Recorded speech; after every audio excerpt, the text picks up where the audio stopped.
Good evening, everybody. And we are at 6:57, and thank you very much for your patience. We are FATES Grip, and tonight We are always on time. we are always there. That's the name of this episode. It is not. Tonight's episode name is, and we are at session 70, by the way, 70. And this session's name is The New. So, Fancy. fancy name. So, Boy. we're all looking pretty good. Really, is time always on us? Well, look, Exclamity, you're correct. It could be that. It could be the latter. But welcome, everybody. I'm going to go straight into some shouting out because I think we have a little bit to do. So I'll start. This month, at Fate's Grip, we have another giveaway. And tonight, we reveal the next glass, courtesy of Meeples and Dragons, coming to a theater near you. And that is the Bard. Thank you very much, Meeples and Dragons. You have beautiful. We have the opportunity to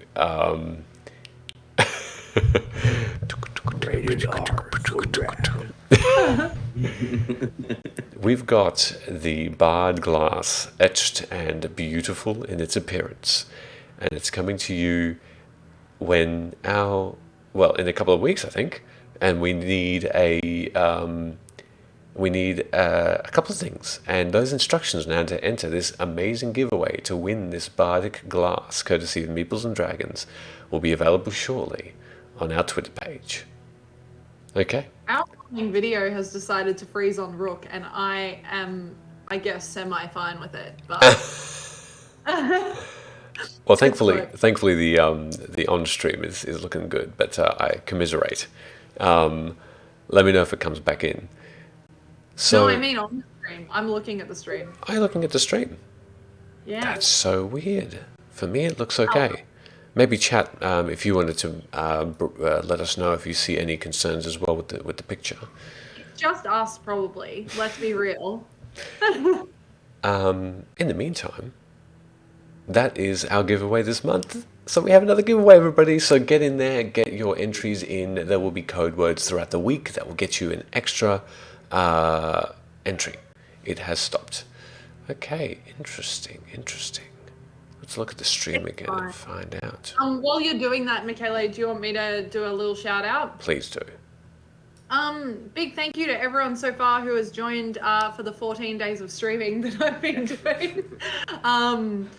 It's been lots of fun. We've been playing some Dark Alliance. I've been joined by these two, and I've been joined by Sheldon as well.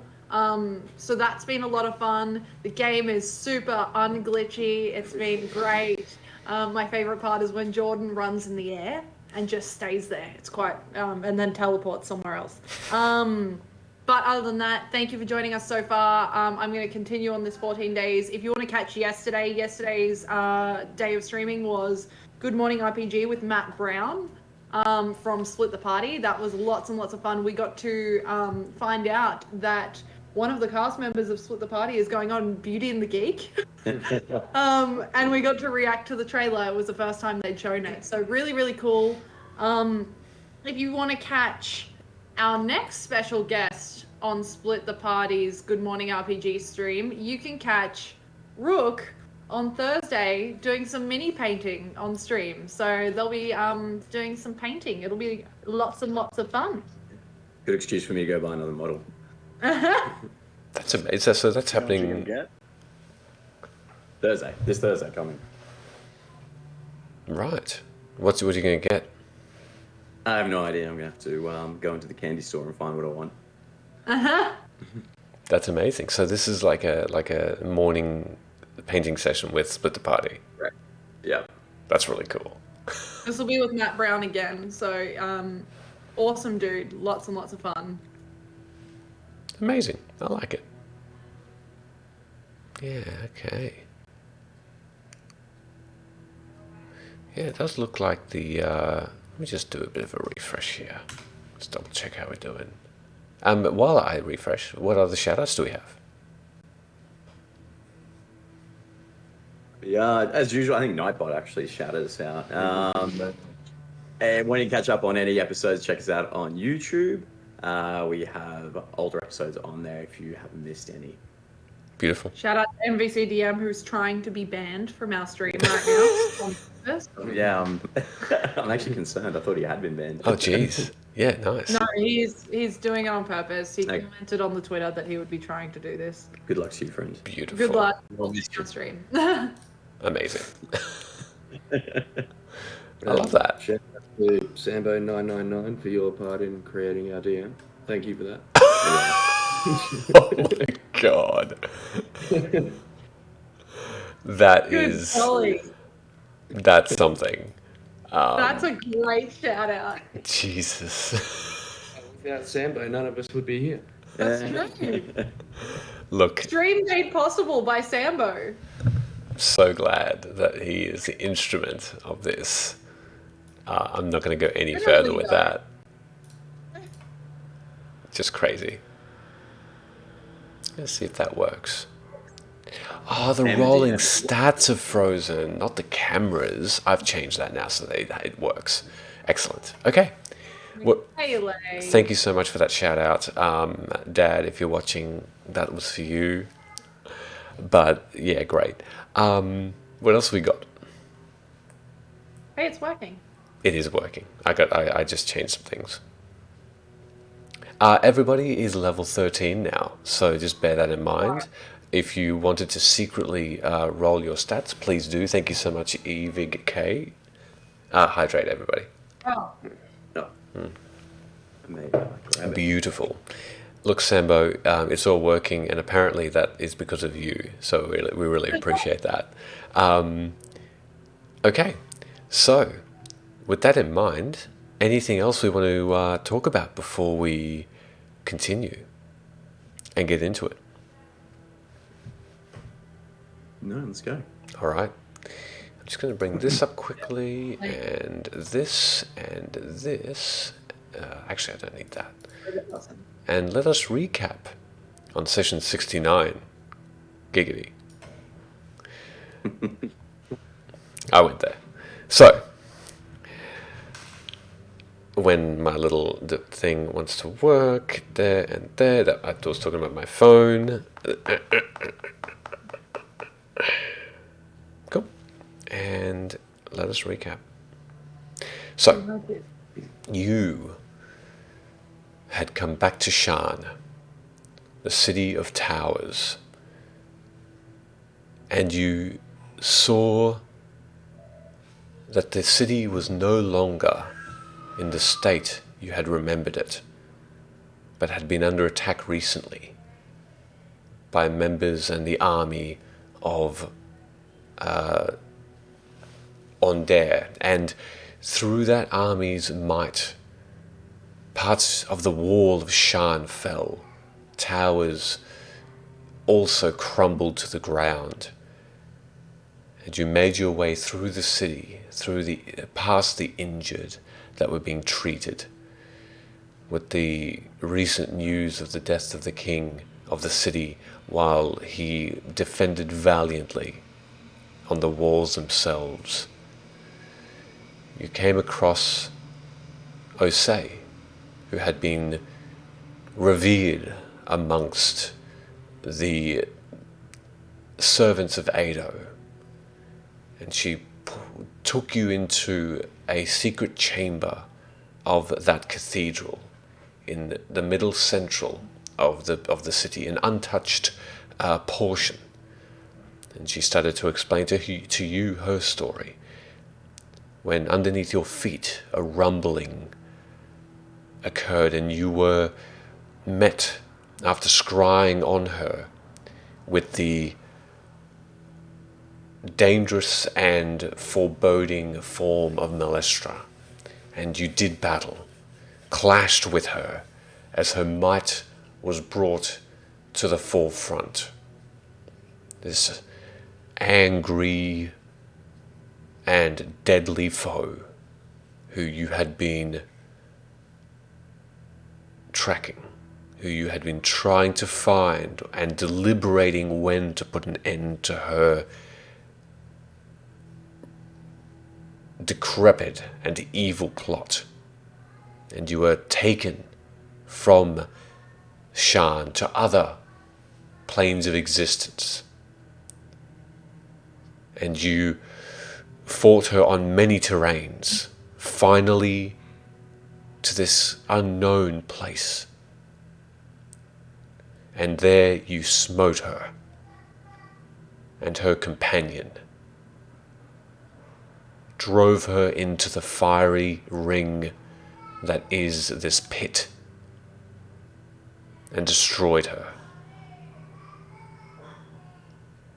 But not with any satisfaction that she would allow, as she exploded, and the final blow not being dealt by anyone but herself.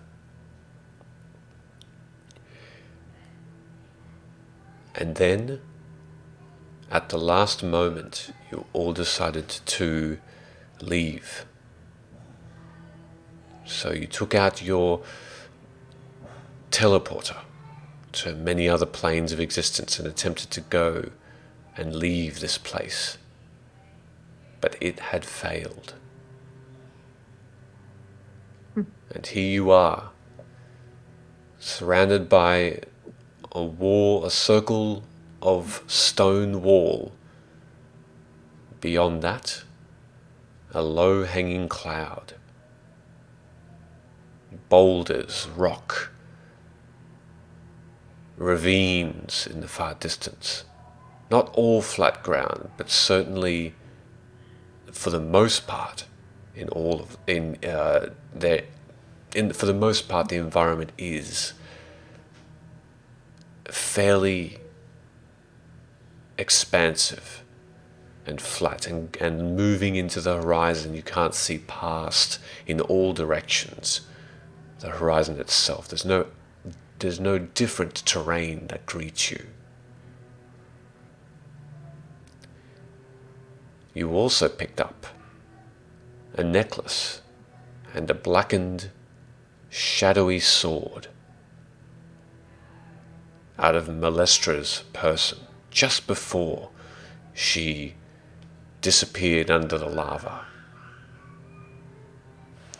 And with that, what would you like to do? I'm going to turn to Fabrizio and say, do you have any other tricks up your sleeve? I'm going to have him roll something on that note as Fabrizio looks towards you, Thorum, and he frowns and he says, something isn't right. I'm going to nod. But I don't know. Around the But I don't know what. And he sort of lava pit. clicks his fingers, and as he follows your gaze along that lava pit, you see a small spark start to appear out of his fingers, but that's all that comes out of it. I'm attempting a cantrip, a simple spell. But Can I roll nothing. an Arcana check? Can I roll an Arcana check to see if there's anything like an aura, anything suppressing our magic, or anything of that nature? Sure, go for it.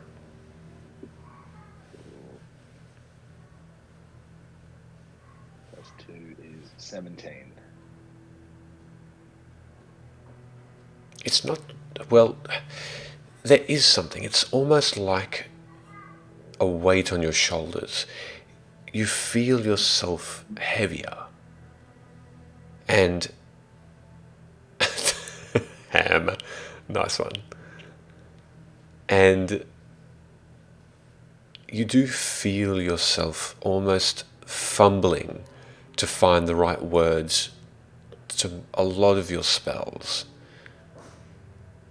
You're aware of what they are, but you're not sure, and you find yourself almost concerned about if they'd be successful.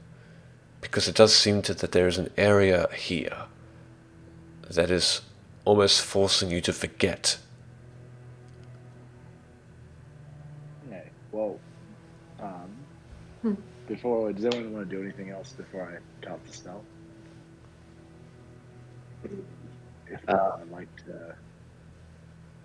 No, I think I'll be listening at that point because I know that teleportation has failed. So maybe just having a look around again to see if there's anything like runes or marks or anything that might be stopping us from being able to cast our spells.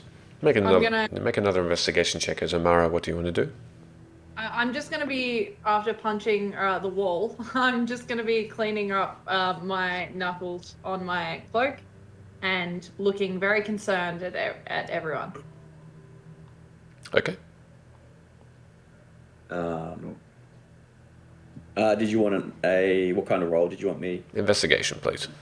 If it's investigation, that's a 9. Okay. So that's 14 in total. 14. Yeah.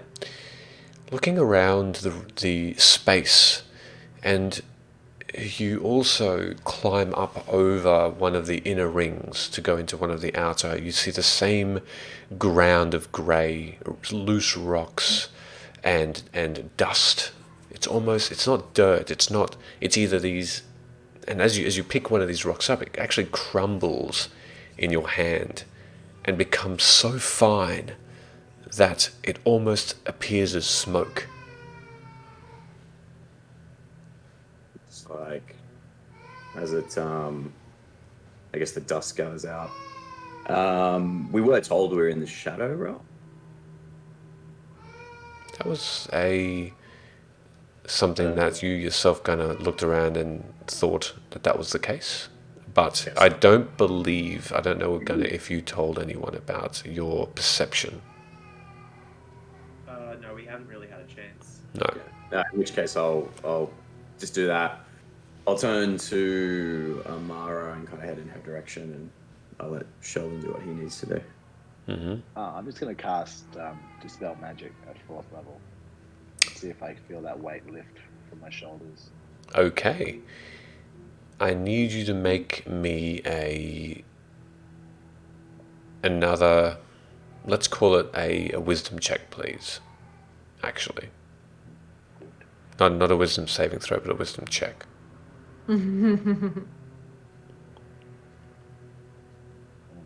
That's still good. Sorry, I'm doing it digitally.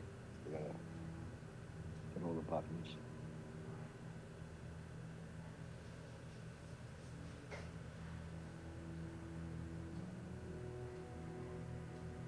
So 13 plus 5 is 18. 18. Okay. As you close your eyes and concentrate on the words, already you hear yourself almost skipping some. Not intentionally, but the words come out as a mumble. And the spell fails. You do see the start of your powerful magic begin to manifest, but then you feel again something almost physically pushing you down, and then nothing. I'm going to turn to the others and say, there's some magical effect here that's stopping us from teleporting. I can't get rid of it. I still have that teleportation device that we haven't used yet. All I'll say is, as far as I know, it can't take us back to the material plane. It can just take us to another plane of existence. Unless I've looked at it wrong. The only places that I can figure out that we can go is one of the 6 layers of hell, which I would like to avoid if that's okay. We can go to the Feywild. We can go to Delcor, which is definitely not the safest place for me right now, or any of you. We can die really peacefully if we would like to. I don't really want that. We can also go to the elemental plane of fire or the elemental plane of air. Well, for Reza, you have connections to the Feywild, don't you? If we were able to get there, would you be able to get us back to Sham? The Feywild is vast. I have dealings with some of the folk there. I'm not sure we can enter into a space where I can find allies quickly. But if we can get there, at least. And he sort of looks back at his hand, that there's almost an uncertainty about him. And he says, if we can get there, then perhaps we can find a safe passage back. Would it be safer to maybe try and visit Barclays in the plane of air? My experience with the plane of air was there was nothing on any horizon. I don't know what else is there, but I was kind of floating without the ability to move around, and there was That doesn't sound good for me. no real direction or objects I could see, at least where I was. Donna, did you want to take a look at this and make sure that I'm not missing something? Yeah. Yeah. And I'll hand it to Char. Mm-hmm. Get used to that. And you receive this device, this golden construct that seems to have buttons that are oblique in shape, and there are a good 6 or so of them that surround the top of this circular device that they seem to have this ever fainting glow and have different colors. and they seem like they had this a mechanism to press one of them down. Each of them. Yes. Don't press the grey or the white button. Do they have a symbol or anything on the button? They simply seem to be coloured. I can tell you what I know if that helps. And yeah, I don't know. Where did this come from? Jen? Remember Dench? No. Okay, well, there was this guy that I think we met him in Delcor, and he seemed like he just wanted to fight things. He really hated this girl Jenny, and he gave it to me. Where did he get it from? I believe he was on a mission to steal it from someone. No, I think he just found it. I think he just found it. That's what took him there. How we got to Delcor in the first place. Hell yeah. Yeah,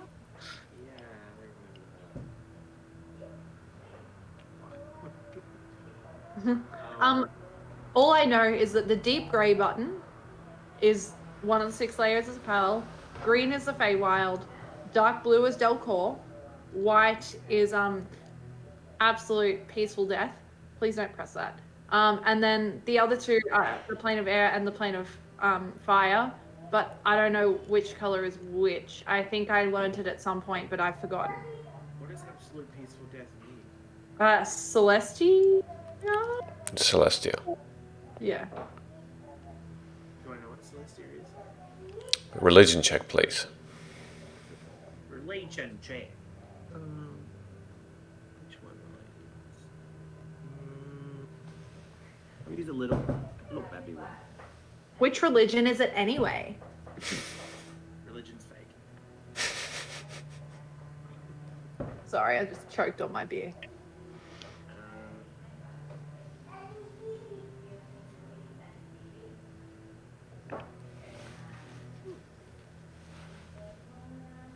My check is.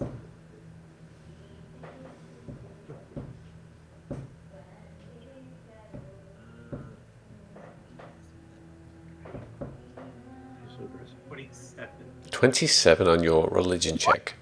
You have some idea what Celestia entails.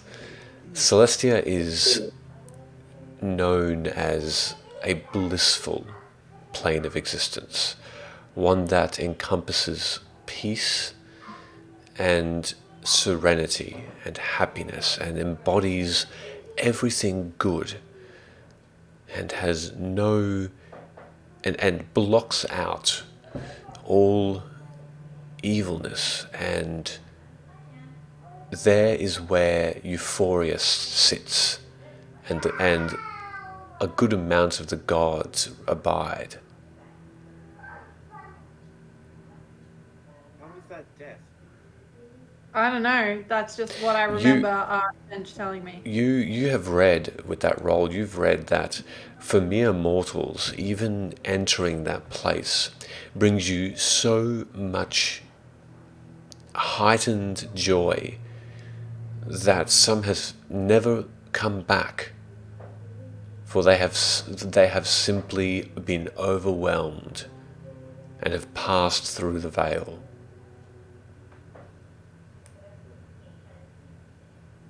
Tempting. So they don't want to come back, or they can't come back.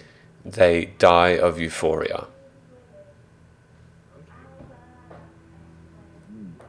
No.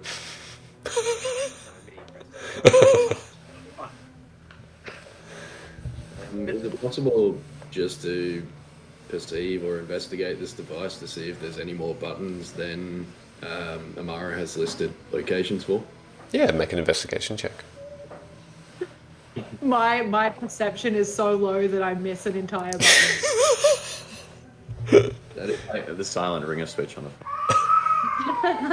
at 22. 22.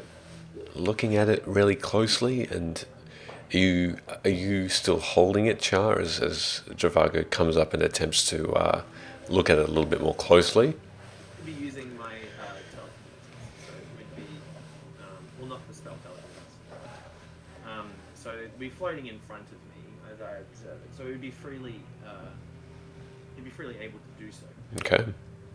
As you go up closer to Travago, what was described by Amara seems to be what is on this contraption. There's a very smooth gold plate underneath the device that finishes what this thing looks like. And you get a sense from it that whatever it is, whatever powers it has, it doesn't seem to glow as brightly. The buttons themselves.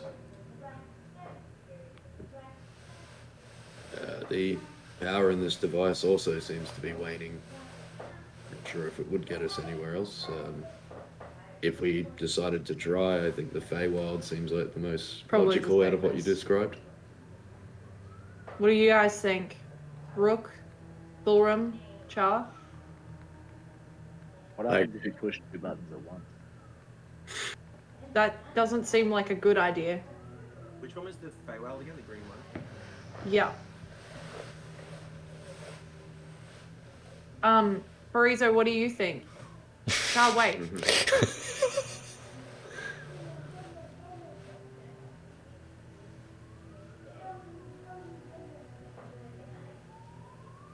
Frieza, are you there? I am. I'm just unsure about where we are, and I'm concerned that we are in a place that, by its very nature,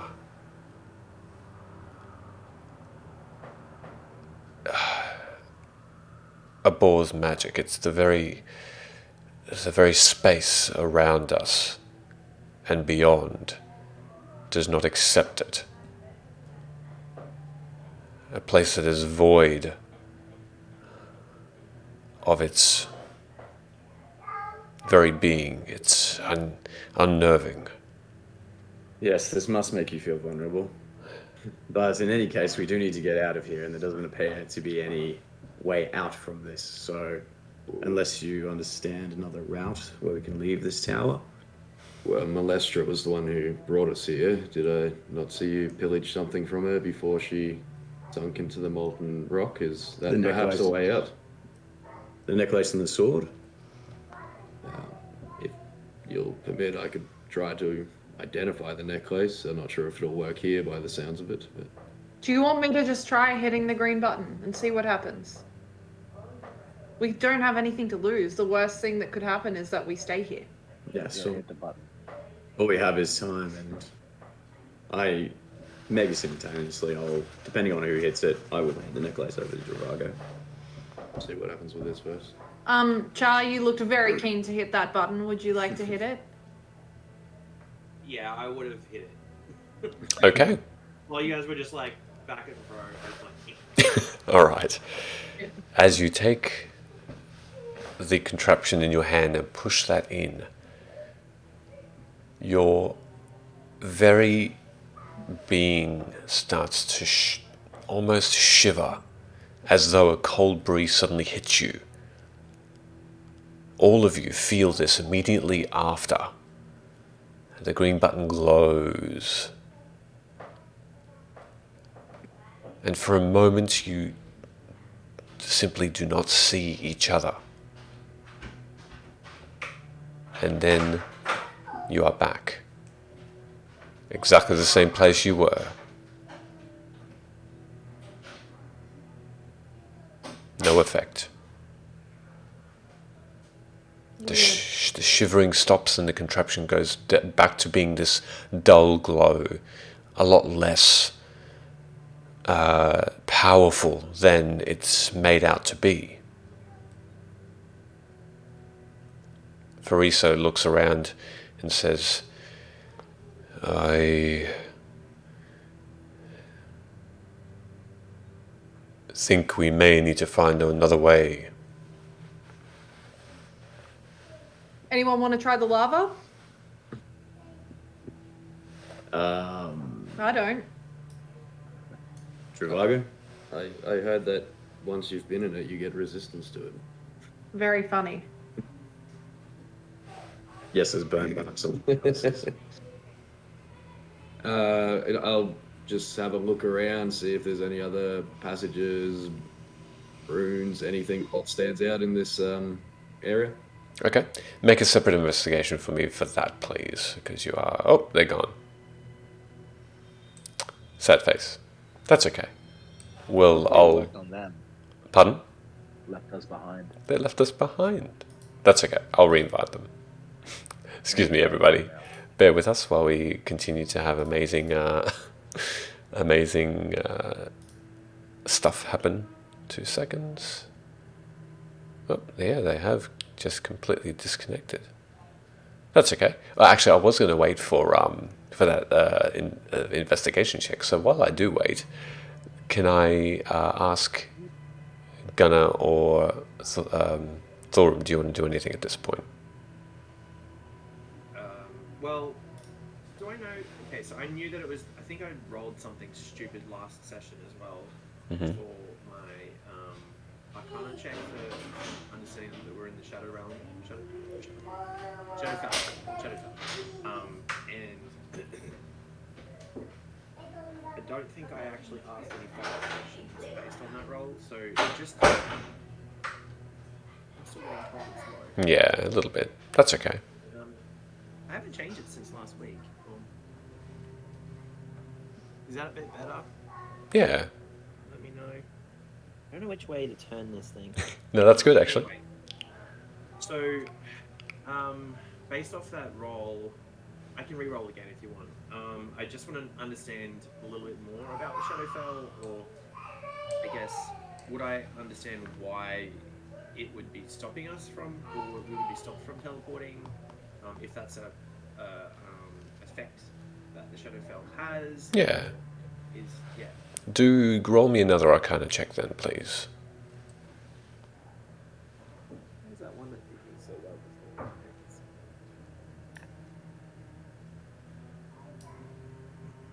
Arcana, not as good as before, but actually, no, wait. Oh, they're back. Hey. Hello there. I don't know what happened then. That's okay. We got a pop-up and Ben clicked off it, and the pop-up was like fatal error. Sean, Sorry, I are feel you like pushing you- those buttons again? I feel like you rolled in that one. That's all good. That was the day one. So it was a 20. 24? No, what was your roll? I roll the 13. A 13? Yeah, Okay. sorry. No, that's fine. So we'll go quickly to Travago because your action was first. As you yourself look around the floor and to find out whether there are any runes or anything unusual about this particular area, the stone itself seems to have some sort of almost white veins, just an off-white vein of some sort of material through it, not stone but something else, you're not quite sure. It's in several points throughout this ring, or throughout the rings that make up this pit. You also notice that the ground itself, once again, is so the almost pumice like material. As you sort of investigate that, smell that, hey says, you get a feeling that it's a scentless material of some kind, and it again bursts to dust, even more fine than dirt, as you break it up in your hands. You then see on one of the walls that as you look at it, you put your hand on it and sort of wipe a bit of the dust that might have been a bit of residue off, and you see a word, and the word is in common, and it simply has the letters DOLURRH.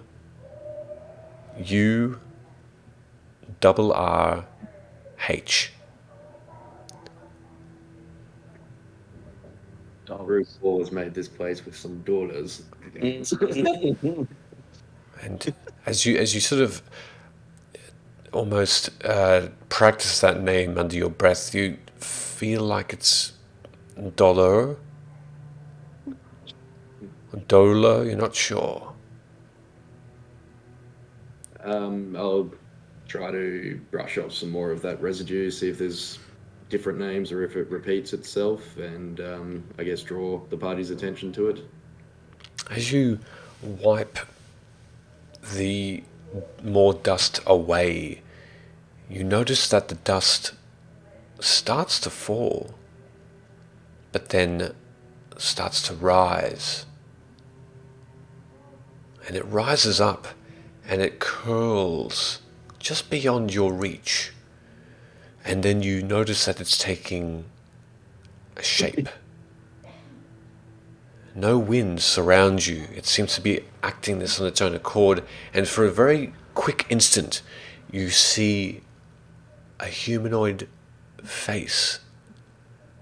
And then it disintegrates into the ground and flows and disappears. And you Dad, is it you? and Gunnar, with that roll, looking around, you discover something. The Shadowfell, from what you read, is a bit what it should be encompassing. There should be a little bit more than what you're seeing around you. You read with the Shadowfell that in the very air there should be evidence of some sort of magic. There should be vaporous color, glowingness, a sort of fuzziness in the air, but here you see nothing. Here you see simply like the material plane, but just bare. The description of the Shadowfell is not what you're seeing around you. Here is different. The Shadowfell is also dimmer, whereas here there is light enough to see around you, although you don't know where the source is.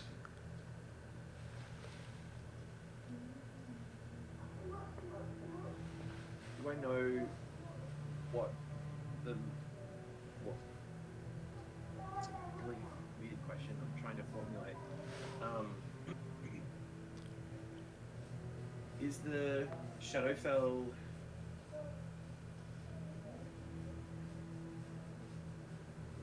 like in the same way the material plane is? Is it like physical, or is it sort of more of a ethereal?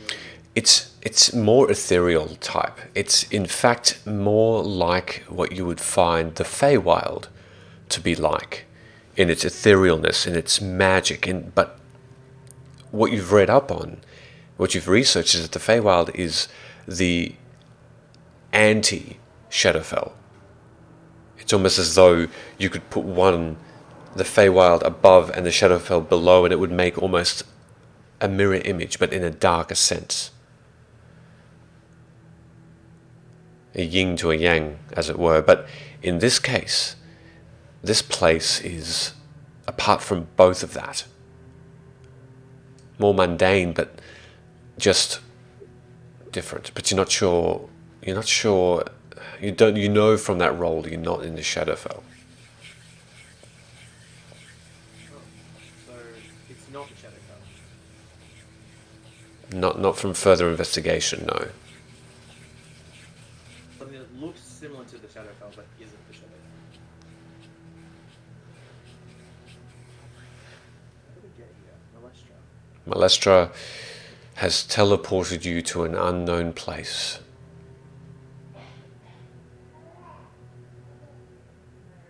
Have you checked the necklace yet? Not yet. I can attempt to identify it. It is a level 1 spell, so I'm not sure if magic will work here. Can I... Gunnar, perhaps we need more insight instead of relying on magic here at the moment. Could you assist Travago in identifying what this magical item is? Do we know that it's magic? Or what it even is? You're right. I don't even know if it is magic.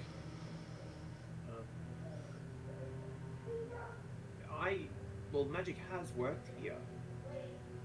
It worked when I was fighting Malestra. Yeah, so all my spells worked as well. But it still remains to say that it isn't working at the moment.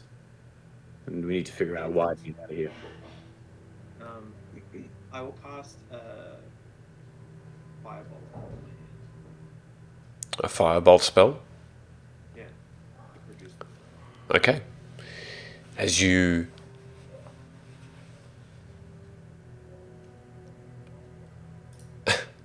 attempt to cast the spell, it fizzles into a flicker of a candlelight instead of the fiery, dangerous bolt that it should have. And immediately, you almost feel like you wouldn't have been able to cast it and strike someone with it. It wouldn't have even gone past your hand before it had disintegrated. Something between the fight and now has changed. Does Farizo have like a weapon of any kind on him? He seems to just have his staff.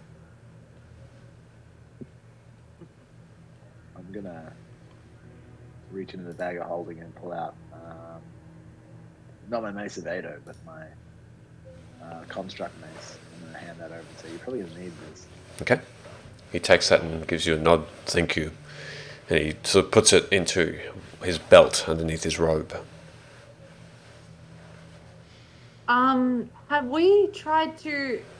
Have we had a look around here and tried to see if there's any way out? Or... No?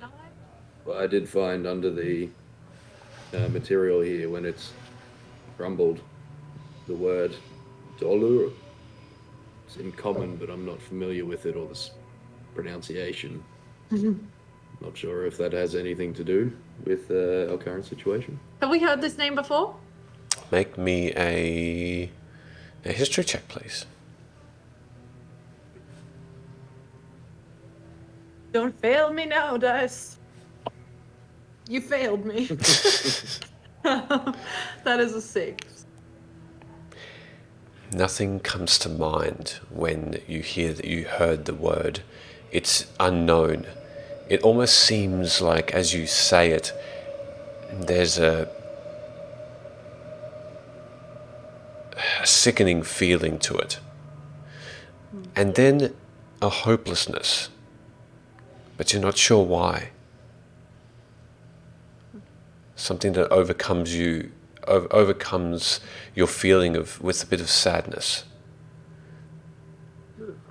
Can you make me a perception check, please, Rook? Yeah. Actually, passive perception. Yours is 20. You said. Dravago. Passive perception. Gone up to 22 since that. Far out. Well, you see this as well. Passive perception as well. Thorum, Gunnar, Amara. Mine is only 13. Yep. Passive perception. 15. Yep. Thorum. Mine is 18. 18. Yeah, you see this as well, actually. Rook, what did you get for that roll? 17. And what's your passive? My passive is only perception. 11. Your passive perception? Okay. So with that roll, you see this as well.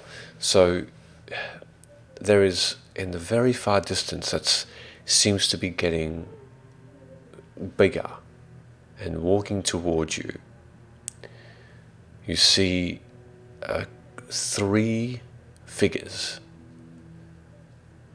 As they start to get closer, you notice that one of them is a very tall,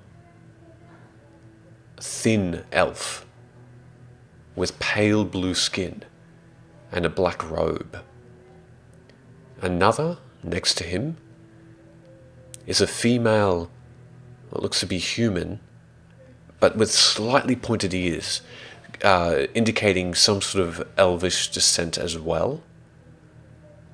And in front of it, about twice the height and twice the breadth of a normal dwarf, is this enormously gold and white haired behemoth of the dwarven kind, wielding a massive but rusty 2-handed axe that slides behind him.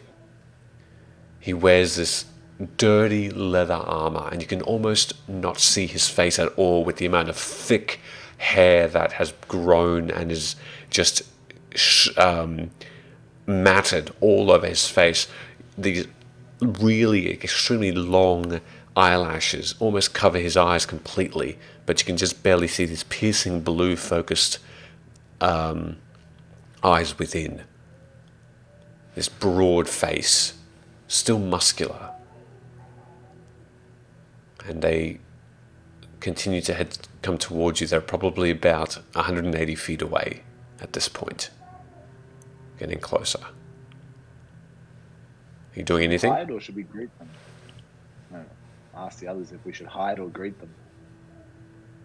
If there is anywhere really to hide here. I can hide in the shadows, but it's no good if just one of us hides. If we're going to face them, we should probably all do it together. I agree. You can survive and tell the story of Thorin. Okay. Okay, sure. As you wait and watch them as they approach you, they don't seem to be changing their stance or changing their perception of you as they continue forward. Knowing that most of my friends are people that use magic and are definitely probably more vulnerable in this situation, I'll actually take a step in front of everyone if I can and just kind of keep them behind me. Okay, sure. As you stand beyond the rest, they stop about 10 meters away from the most outward ring, that wall that enters the pit. Though they can see you from this particular portion, simply looking, focusing from person to person. And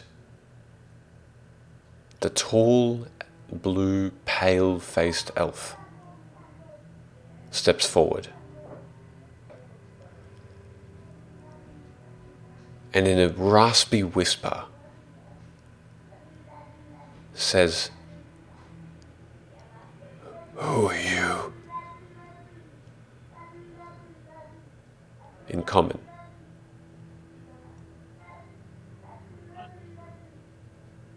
I'm Amara. I say super nervously. And then look at everyone else as if to say,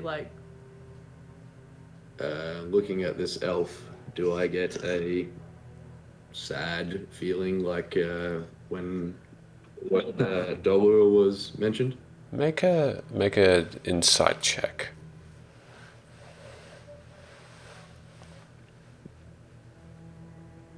18? ooh. Sending you message. Message doesn't actually work in this realm. Yeah. Do they look like they're ready to defend themselves?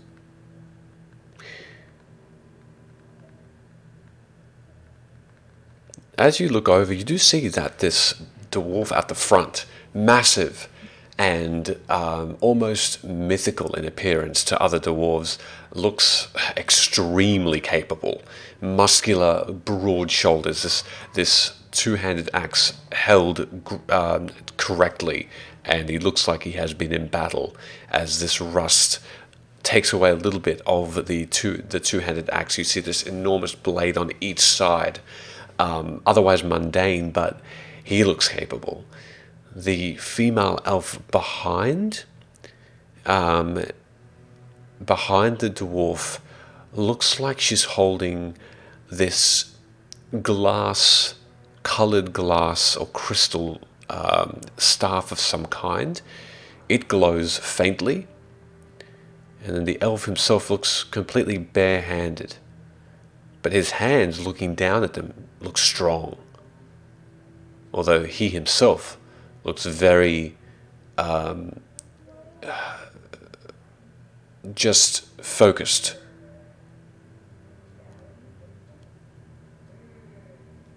So they do look like they are battle ready in a sense, cautious at the moment though. When no one else says their names, I say, I'm Amara, and these are my friends. I am Dravago, hopefully just a passerby through this realm. Who may you be? We are travelers, perhaps like yourselves. We used to be the Bellans Enders. We have lost some of our own here. How long have you been here?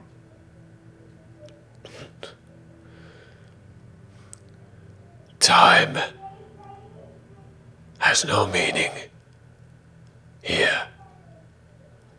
It's a really long time. The day passes forever. The light never fades, nor does the dust move, nor has any other being alive been seen until you. How did you come to this place then? We were once well known in a land. We were heroes in a sense, you could say.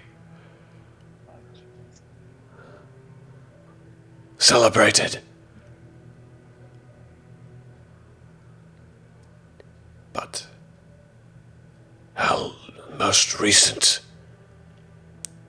adversary tricked us, brought us here, and left us.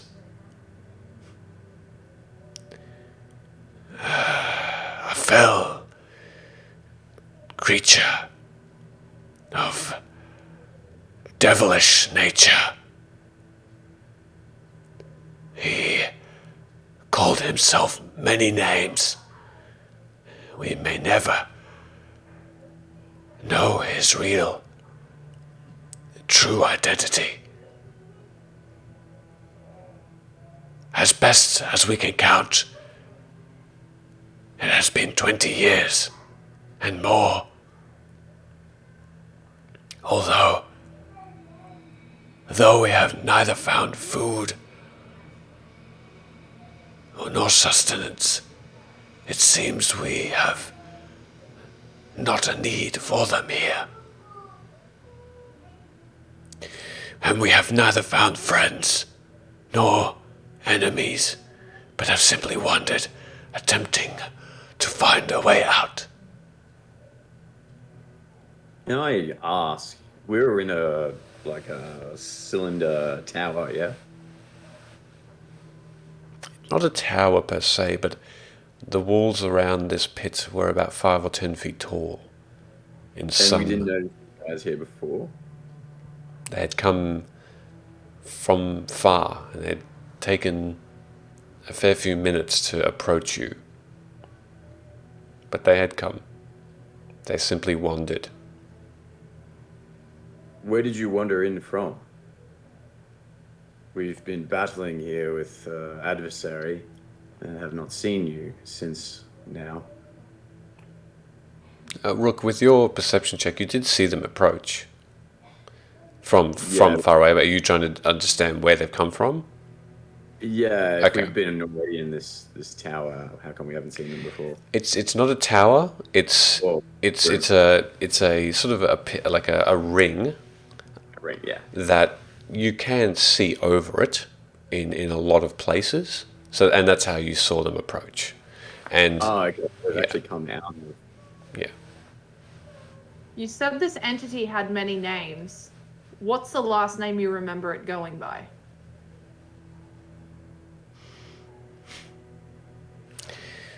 the last name that it called itself. It hid itself behind many, but it was Kol Koran. If one had to spell that, how would they spell it? Kol, and then the space, and then Korran. Thank you. Do I get any recollection of this name? You get a sense that Kol Koran is not one of the most well-known gods in Aberon, but a god that is worshipped, and it is known as a god of trickery, although it is neither evil nor good. Almost trickery in a sense of being of mirth.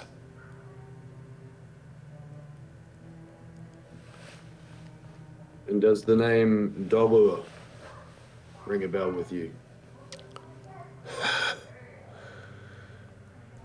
We have discovered that is the place which we now all stand and abide.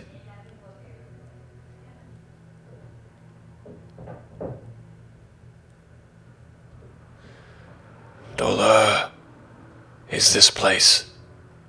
And this pale blue face looks around, otherwise being stills while speaking. We have seen that name as well.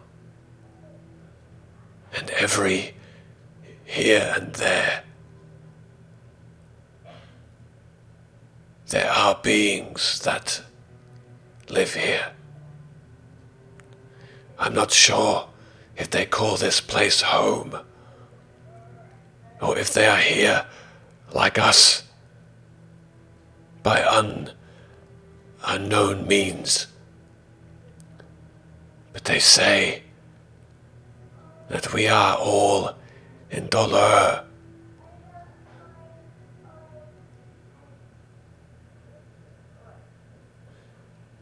Can I ask quickly? Yep. Sorry, maybe I'm thinking about that map again too literally. We can just walk out of this ring, yeah? You can, yes. Okay. Have you found any other structures by this way? Yes. A couple. In the 20 years you've been stuck here, you've not managed to find any information on leaving or any leads? In fact, we spent the better part of our time here wandering aimlessly through the catacombs, tunnels are abound. You will not travel far before you find the entrance to one. And these lead into caverns and tunnels that are never ending, and have a darkness about them that is different from simply darkness in the sky. And there is one other place we have found, which we could not gain access. A massive tower, stretching up high, that starts from the earth in a point, triangular in shape, four Are you aware of corners. the plane that we are on? From the brief discussions we have had,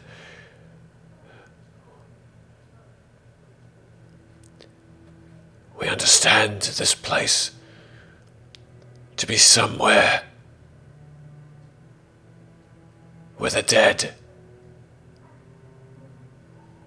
live out the remaining of their days. They have called this a land of the dead.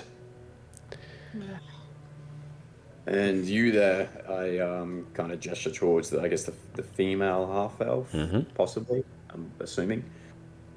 Does she have the look of a mage? Looking at Spellcaster?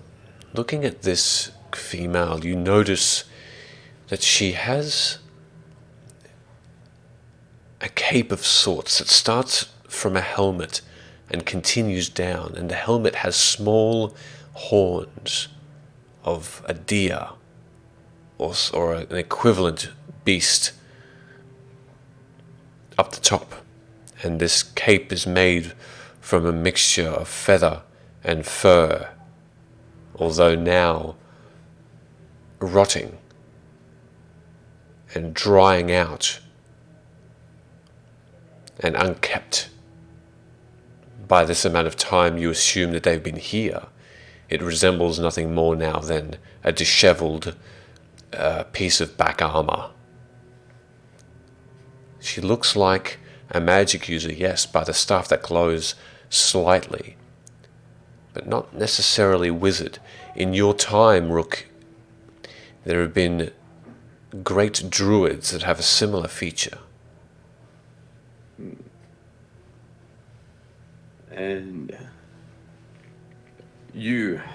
have you also had issues with trying to cast your spells or understanding with spells here?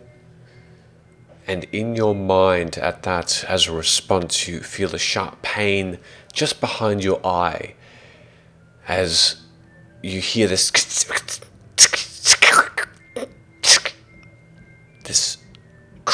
crackling, as though some sort of telepathic link is attempting to be made. But then she speaks out, and she says out loud, I don't know. I can't cast magic. I am apart. I'm apart from my God. I do not sense him here. She has fear in her eyes, and you can see her face shaking slightly. She looks around as though lost. I don't know. I come from a place of life, of lush. This is a place of death and unforgiveness. Yes, it must be difficult to be so far from a grove with no natural growth or life. Perhaps if we can all assist one another, there is still yet a chance to get out of here. The elf speaks up again, and he says,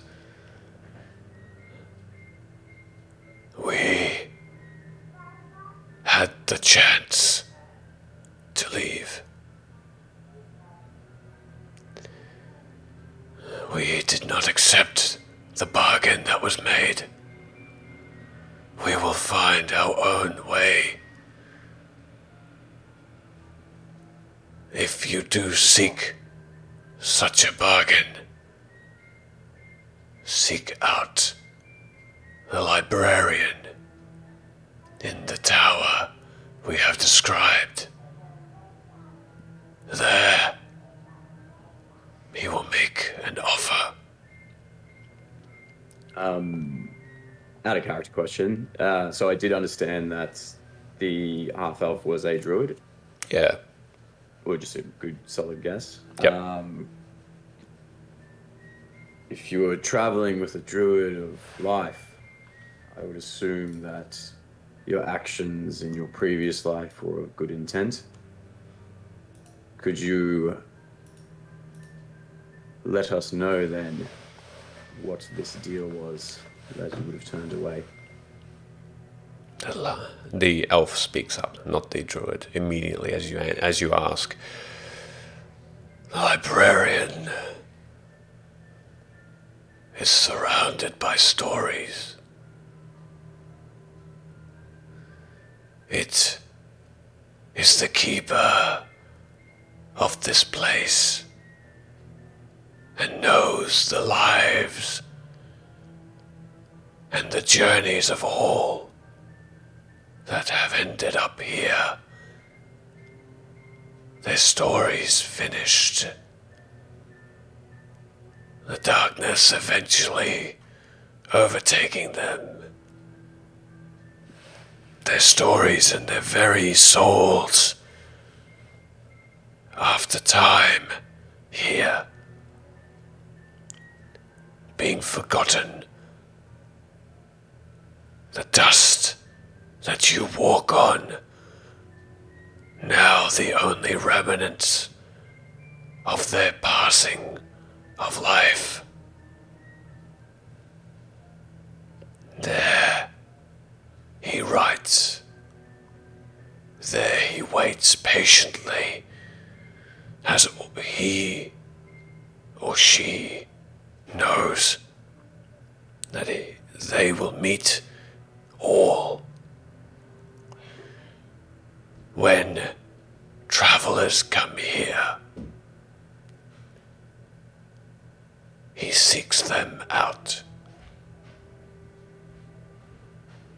And he sees this intrusion to his realm as sacrilege on the natural passing of their time. He sees this as an intrusion, as an attack on the natural order, and believes that they come to bring back the story that has already been done. And so, he believed we were there for this purpose. And as payment for us to leave, he requests our story. He requests that one of us start telling of our end. And then he starts to write. And then your life and the fate your fate of becomes then his to orchestrate. And at his choosing, you pass.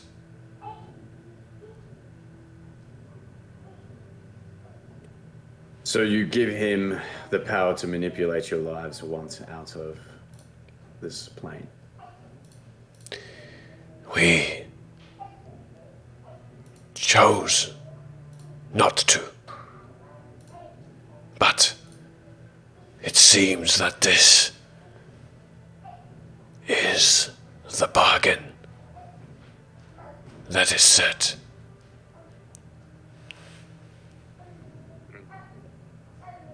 One moment, please. Stand by. It almost sounds like this man wants to take fate and grip it really hard, and then manipulate it to his own will. I whisper to Amara. I'm assuming I'm standing pretty close to her. You're all very close together. What if we gave him a story that might not come to fruition with the dragon's prophecies?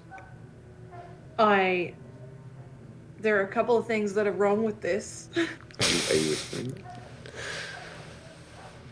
Probably not, to be honest. And a couple of things that definitely make me feel uncomfortable about the idea of giving someone else the opportunity to manipulate our fate, right? But the first thing that troubles me is there was someone mentioned that they couldn't contact their god, they couldn't feel them here. Thorum, can you talk to your mace? I'm gonna let my hand fall down onto the half of my mace and I go, "You there?"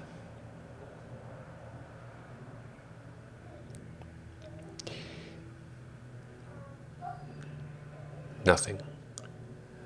Oh, No link. Hey, if you're being sulky and just ignoring me, this is not the time. And after another couple of moments, the familiar power of Ado within your grasp is void.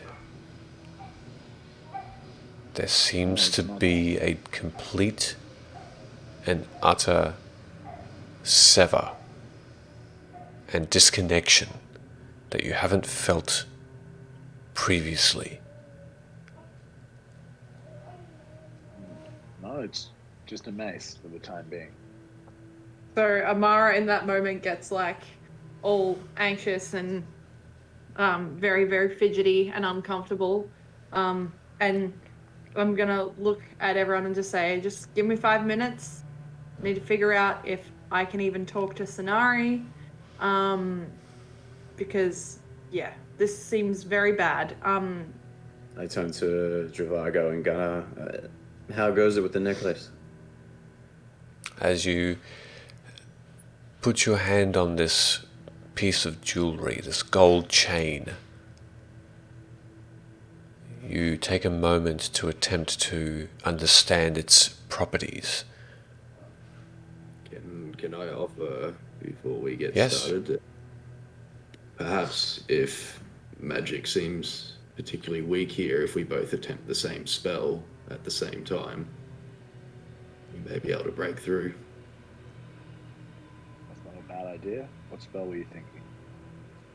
Well, just to identify it, your mark from House Cannith, you should be able to do this, can you not? Talking to me? To Char. Moot. Muted, sorry. So, yep. And then, I guess, gesture for a starting point for both of us to go at the same time, and I'll put my hand on the necklace and start to cast Identify. Okay. You're casting it at the same time, Char. Alright, as you both place your hands on the necklace and attempt a connection with it, to unravel its reason for being and its magical properties. Nothing. Once again,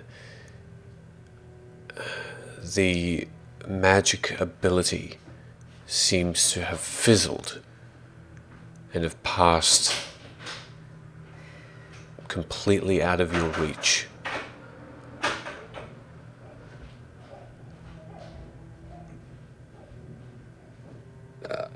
Did not gauge anything from that. Did you get anything, Char?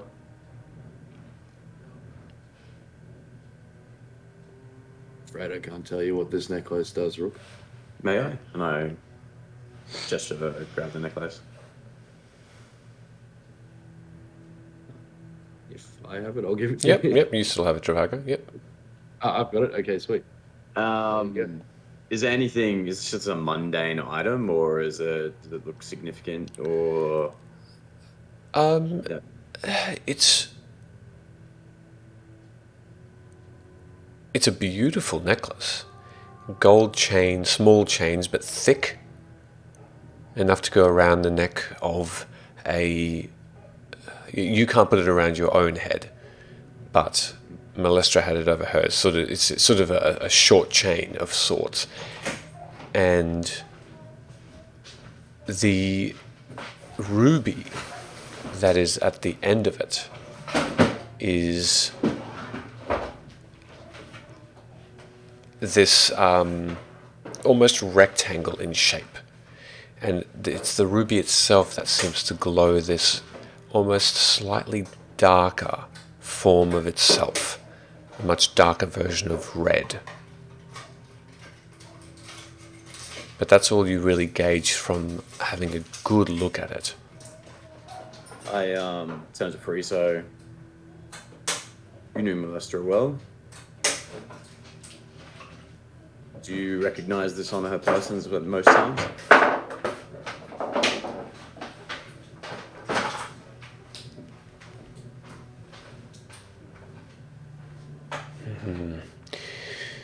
It doesn't seem familiar to me.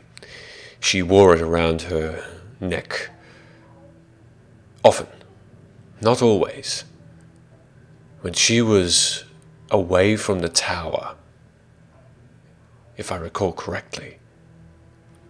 For what purpose it is, I didn't really gain an interest enough to investigate further or even bother to ask. I assumed it was simply an heirloom or a piece of jewelry she found particularly lovely in appearance, but nothing suspicious. I guess I didn't look closely enough. Without using the aid of magic, do you think you'd be able to understand if this has something to do with our plight? Unfortunately not. No, I need what you had to have attempted. And that seemed to not come to pass, is that right? Yes. Unfortunately. Fortunately, yes, the magic failed and nothing was gained. But the knowledge of this item.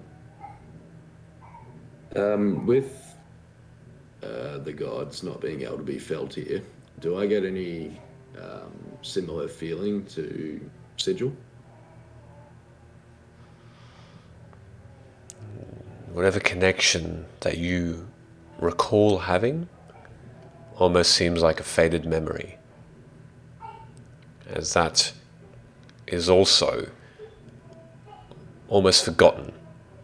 And then you grasp at that memory again, but that same feeling that you get with that connection is not there.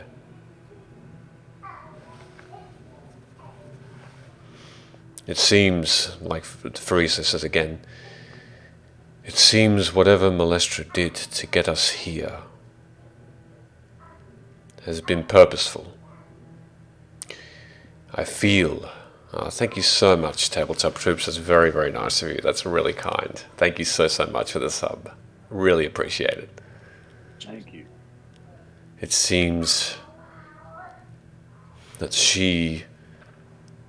this was something that she has planned, perhaps, as a final, dare I say, resting place for us. Then let's see that not come to fruition. Thorum, you've mentioned possibly before about being able to talk to the dead. I can resurrect someone who's died recently, but I need something of them. Their remains. From what they were saying, this dust below us is the remnants of people who have come here. I'm not sure if there's any way to commune with them. No, I need a whole body. And I don't really summon the spirit, rather than I do kind of reanimate the dead. Ask them just questions. Zombies. Yeah. Perhaps we need to seek this librarian out. I guess the only options we've been offered so far is this librarian, or I'm not sure if there's any way to summon Kol Koran here. From my understanding, he's not particularly evil nor good. Perhaps a bargain could be struck directly with him. I'm not sure, he seems to be known as the trickster. Maybe he's into games. We could potentially wager for our release. Alternatively, the tower that the others weren't able to get into. I don't know how we'll fare either. That, the elf speaks up. He says, that is where we found the invitation from the librarian to enter. We, like I said, have lost some on our way. Beware. Between here and the vast tower where the librarian keeps the stories of those that are no longer with us. There are powerful beings, and there are spirits. The spirits will not harry your passing, but those that are known as the Marut, the constructs that travel between here and our home and beyond, are overpowering. They appear as simple, forged constructs, like yourself, sir. He is simple. But they are formidable. They killed several of our companions in one fell swipe. They are to be avoided at all costs. Do not engage them.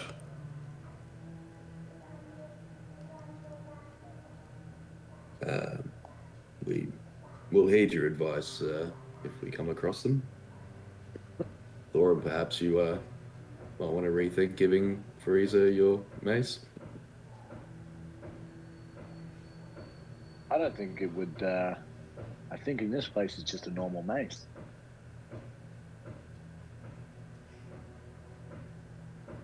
Am I What? right To in that assertion? but perhaps if one of these roots do show up, it may come in handy.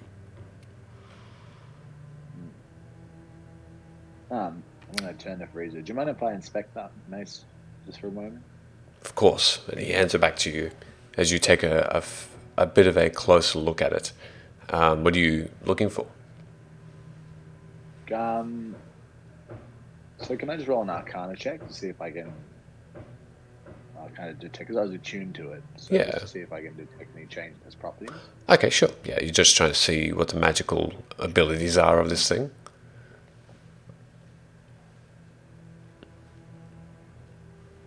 That's a 13.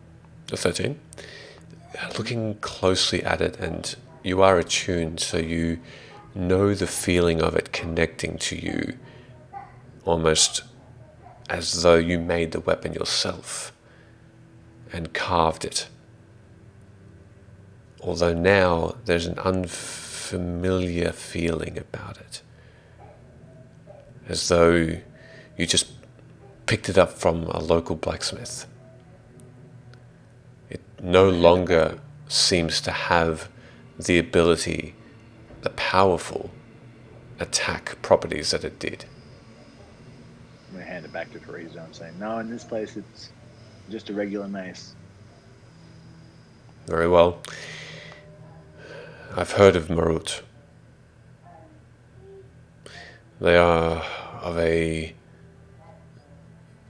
Oh, thank you so much, Talera. Thank you. That's really, really kind. Well done, Emily X Grace. That's yours. Yeah, I can use the cactus emote. Beautiful. Thank you very much. That's very kind. Much appreciated, Talera. I've heard of these Marut. They are of a being called the Inevitable. They abide by strict law. I'm not surprised that they attempted to fell you, and I'm sorry that they caught up with you. They have directions, and they seek out directions from gods themselves, their agents. Shaldeezy, well done. Thank you very much, man. That's really kind. And we, Judge, enjoy that sub. That train gone. Enjoy that sub from Thorum himself.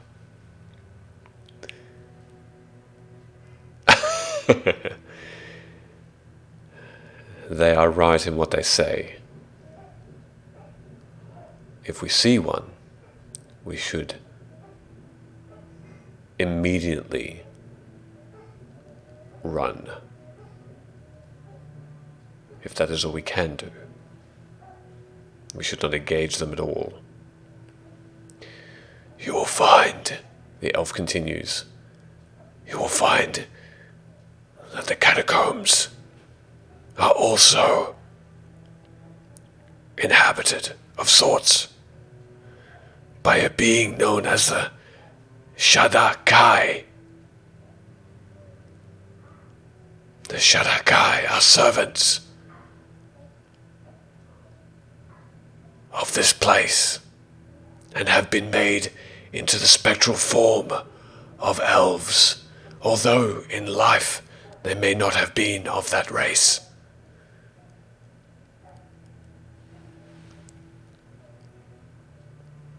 You can speak to them. They are harmless. But they are the servants of a being known as the Queen of the Dead. Another form of life that makes this her home.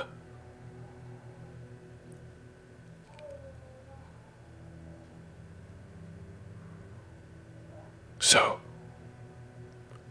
the only other being we have come across here of interest is the Smith of Souls, a husk of a being. You may call him a smith, a blacksmith, a creator of armor, weapons. We attempted to approach, but there is no communicating with him.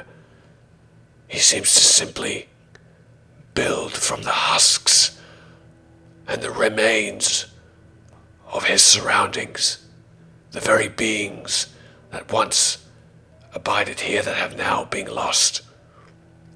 He creates armor, shadowy clothing, weapons. They appear powerful, but we did not think it would be best to attempt to bargain with him of these items and left him be. He seems to not serve a lord or a lordess.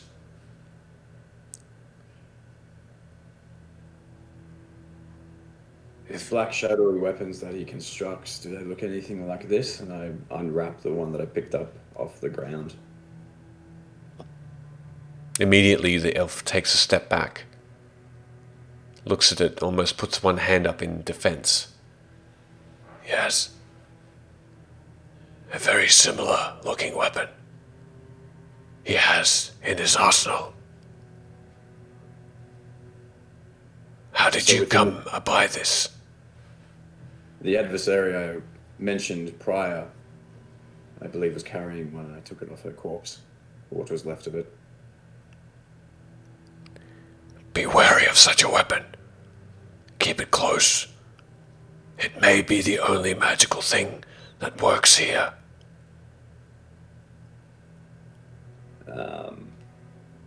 I'll wrap it back up and kind of put it on my side. You hear now a new voice. This massive, golden white-haired dwarf. Not a voice, but simply a grunt. And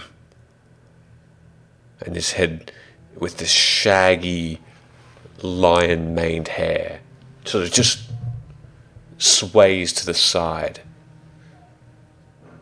The elf gives him a bit of a nod, looks back at you and says, "Are there any last questions you have of our travels? We are not to remain stagnant for long." I guess if you could just point out the general directions of these beings and the tower, that would be helpful.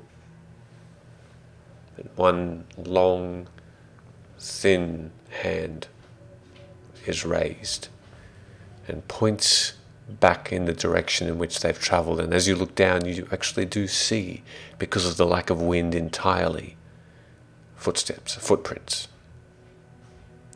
Follow our gate,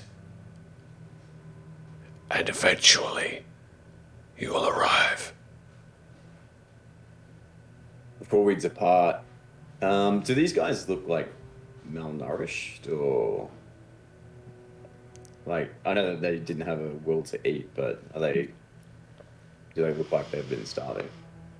In fact, no, not even the elf, who looks particularly thin. He looks like he's strong on his legs. The dwarf, bulky, and just a wall of muscle underneath his leathery armor. And the female half-elf, you think, simply looks sad, although healthy as well. On the chance that we don't cross paths again and we make it out of here, is there anything that you would like to take to anybody on the other side? Yes. And the elf brings out a small bit of parchment that has seen wear, perhaps wrinkled from maybe a bit of weight sleeping on it. He hands it to you, and it's open, and it's written in Elvish, it seems. Bear that in mind. And he says, "I have a daughter.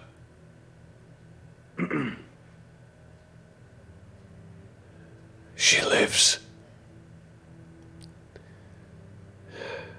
on the outskirts of Valinor.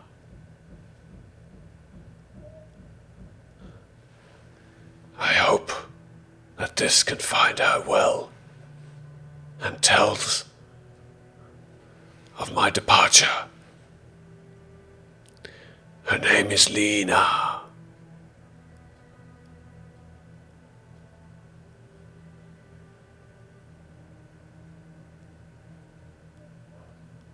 Lena. If we make it out, I can attempt to do this. I take it off of him and put it in my rucksack. Put a hand on his shoulder. I think from here, this is our turn to see what may become of our party of adventurers. Thank you. I would thank you. And with a nod, they all turn as one.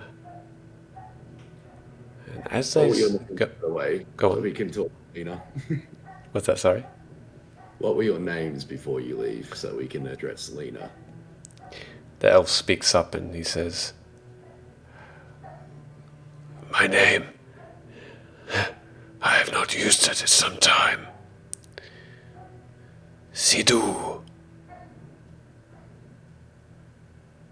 Sorry, Sea-Doo. No, not Sea-Doo. Jet skis. Yeah, that's It actually is Sea-Doo. Yes, that is. With a D? I thought you said with a T. Is that I just made that up. Is that a name of something I'm not aware of? Sea-Doo. it's a brand of jet ski. Is that right? Oh, I had no idea. Look at that. That's how I'm going to say.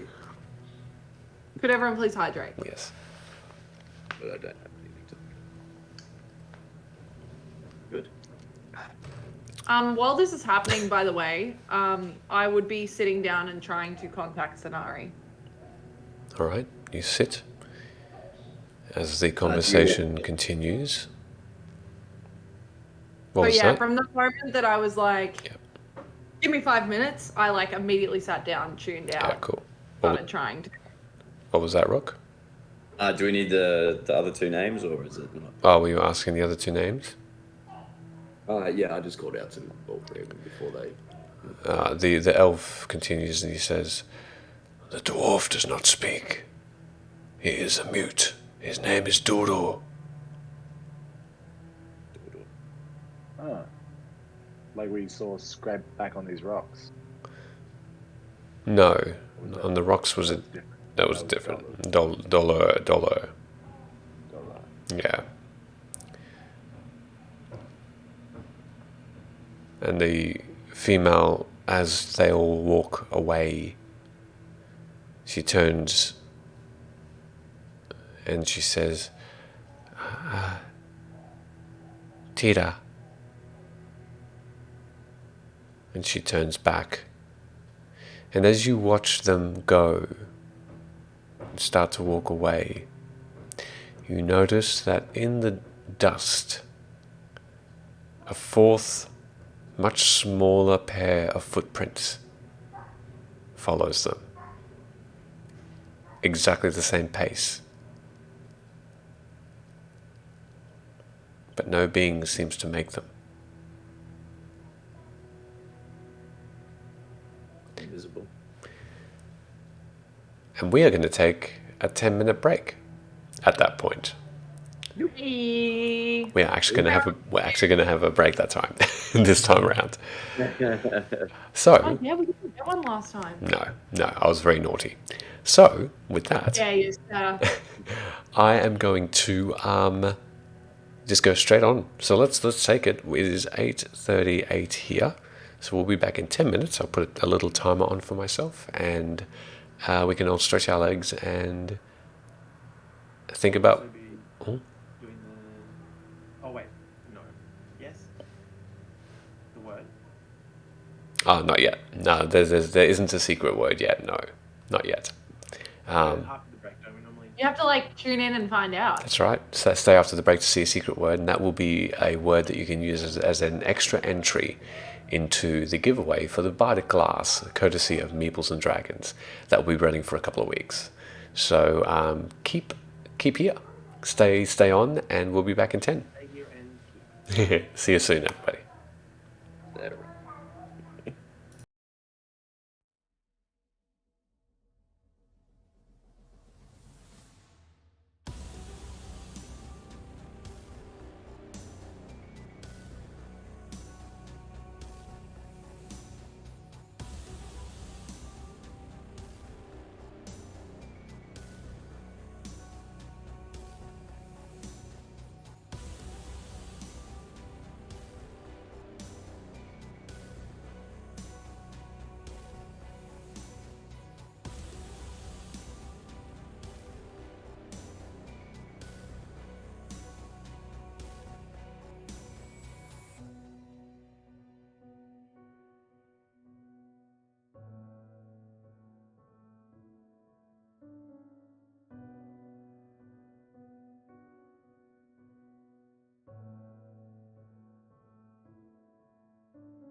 Ricky.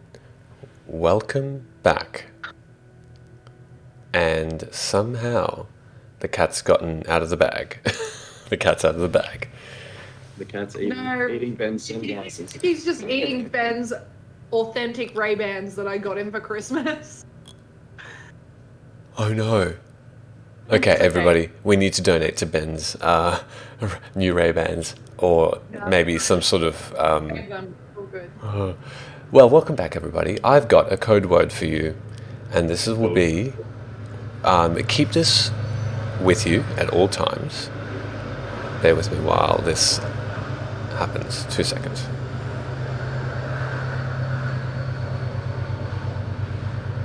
Okay. So... I'm confused.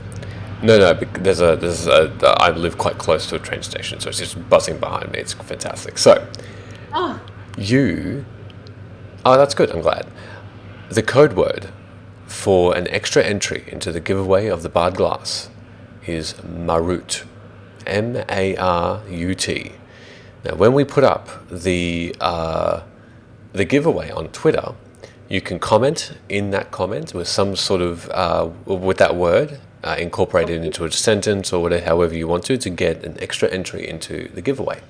We will be able to ship all over the world except Quebec, as usual, and we will draw that on the 20th of July.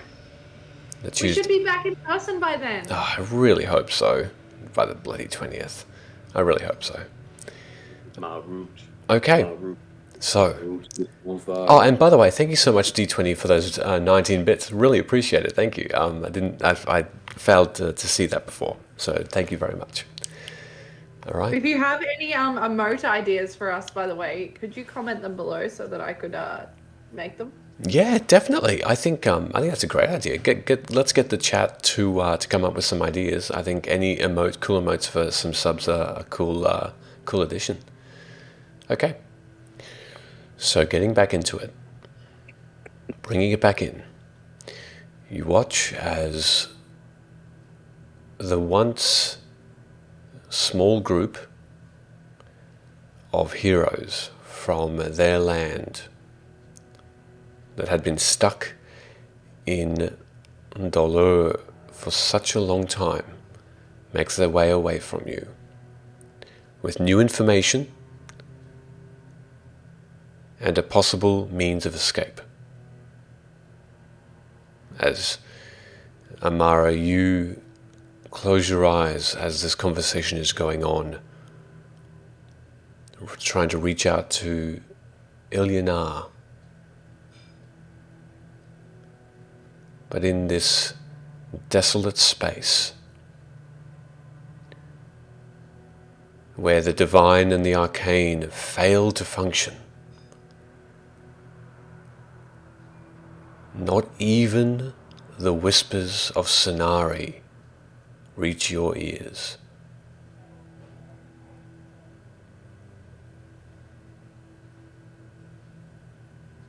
Okay, I'm gonna open my eyes and just and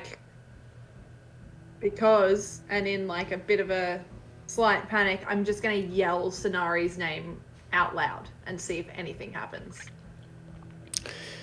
Sonari, Sonari, Sonari, echoing throughout this place. You see below you the dust shifts from your feet slightly away from you, from that just ultra strength, that power from your lungs. Nothing. Nothing, and no one replies to your call.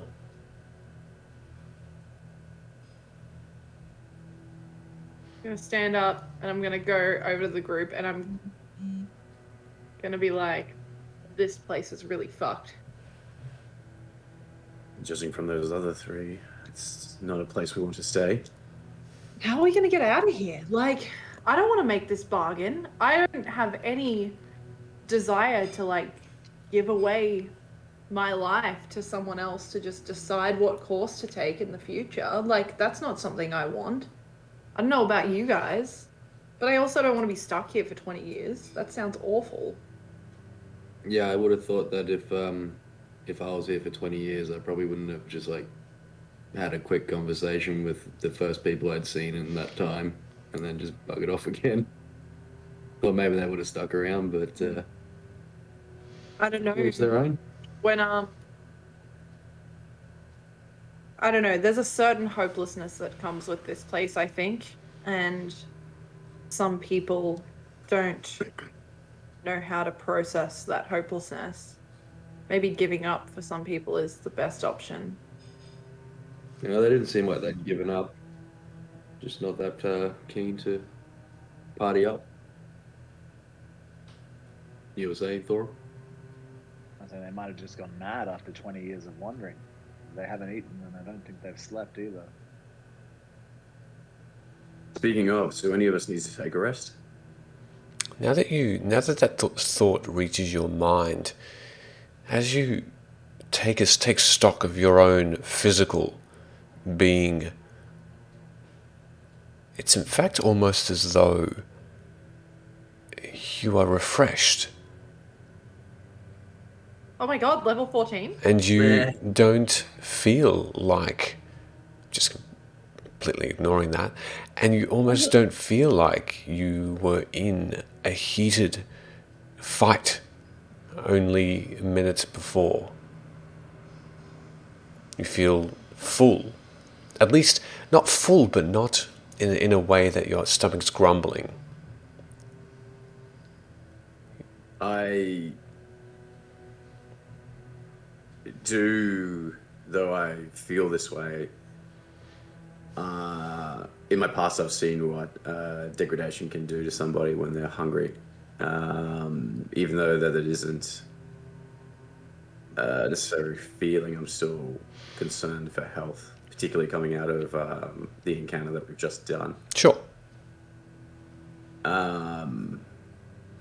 Is anyone weary or wishes to take a few moments? Maybe gathering our thoughts might be a good idea. I'm still perplexed as to why we can only cast magic after cannot cast magic after Molestra's death. Something is amiss. There could be a way to get out of this without having to interact with it. There's a couple of weird things that have been mentioned in this realm as a whole. We know that Fraser Blue relies on illusion. We've seen that with Shan, changing everything around us. Like, we didn't recognize Shan when we went there. Or we did, but not as we knew it, right? And then now this thing has been brought up that's trickery related. It seems awfully coincidental. On top of that, what's to say Molestra's even dead?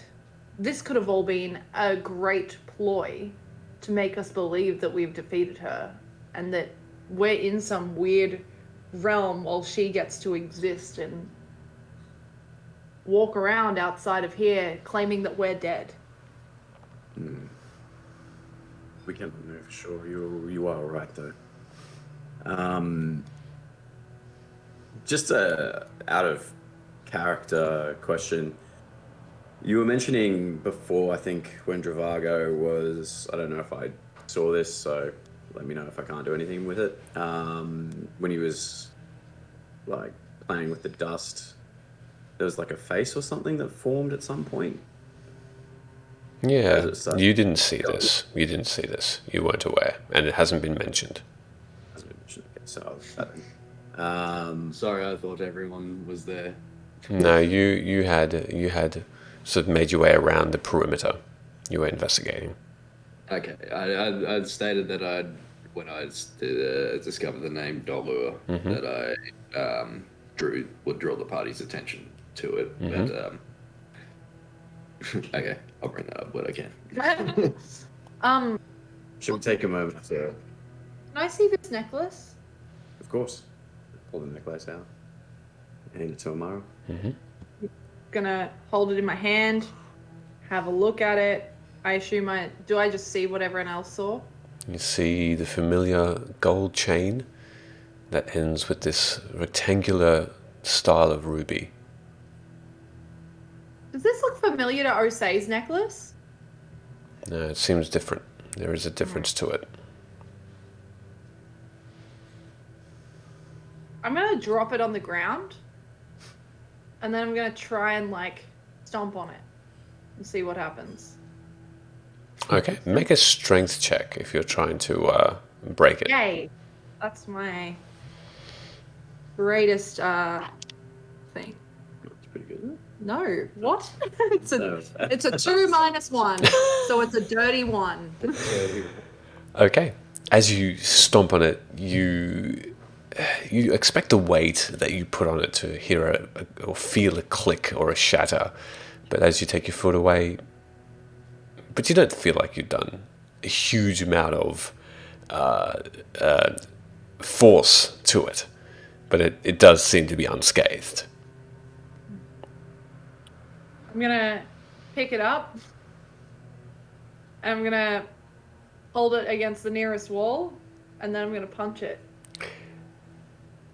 Okay, as you do, I have to thank very much Vokuban for subbing. Thank you so much, Vokuban. That's really kind. Yeah. Thanks, guys. Thank you. Good to have you here. Hello.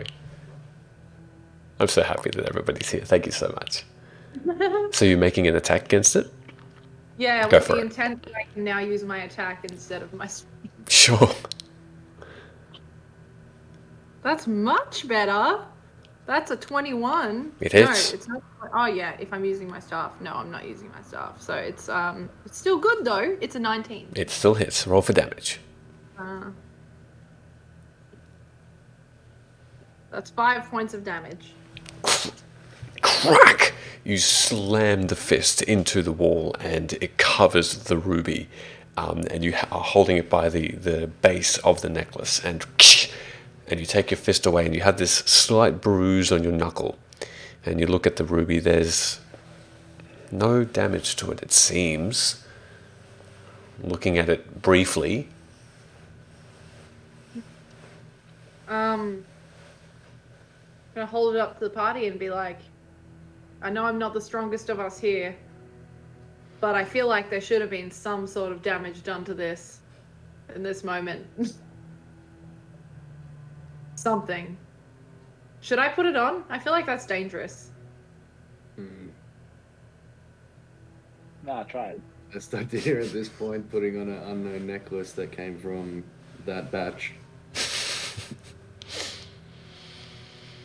What else do we do? Well, did anyone else happen to notice the extra pair of footprints that were walking alongside the 3 that left? Yes. The reason I was asking if you could contact the dead before Thorum was, not sure if anyone else saw it, but when I brushed the dust off to reveal that Doa etching on the rock, the dust seemed to form into a bit of a humanoid figure, which then collapsed. Perhaps there's more here than what we can actually see. I'm assuming that you're not getting anything extra there, Char, with that robe in this place, but perhaps there is a way to unveil these beings, and I'll attempt to grab a handful of that dust off the ground and just cast it out into the air Okay. to see if any silhouettes form.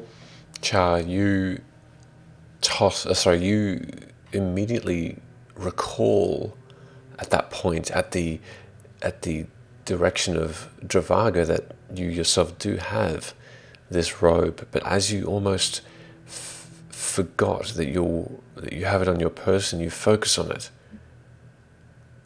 All of the eyes looking down are shut. All the different sized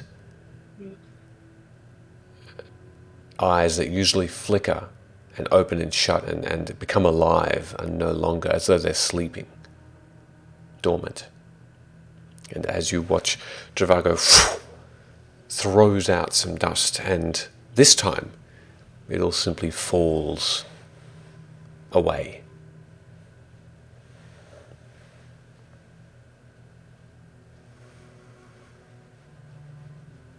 Well, this has all been a crock of shit. Well, I guess our options are try and find this Smith of Souls, see if there is any way to barter with him. It sounds like he may actually have items that can be used here. searching for these Shakir, the spectral elves in the catacombs that they mentioned. They said they were harmless and may be able to offer some other direction. Or head to this tower and see what this librarian can offer us. Dravago, you might have something to offer this librarian. Those three said that he was, or he or she or they, were some kind of god. And there are no gods in your realm, or your plane of existence. So by that logic, any stories you had to tell from that place, and may not have heard before. And that might be something very tempting for a collector of stories. Possibly, but did they not mention the point of his stories were to foretell of our death? Well, that's for people who he can look into and he can see all of their life and the place they're from. Maybe if you can offer him a story that he's never heard before. Is it worth it? It's just something we can use to barter. If it is souls that he's after, I do have that soul coin that now seems to have a demon inside of it. Not sure if that is a currency that can be used with either this Smith of Souls or perhaps even with this librarian. We can offer the story of the demon's death. I care not for it. That's a good idea. Perhaps we can also barter with the blade that I have. He may not like that his work has left his forge, or maybe we could find out more. We also have Babby's soul. That's true. Do we though? If the ring is not functioning, I can't even hear Sonari. Perhaps that would void the soul coin idea too. I might actually pull that out and touch it and see if I can commune with the demon inside. I'll just say, hello, knock knock.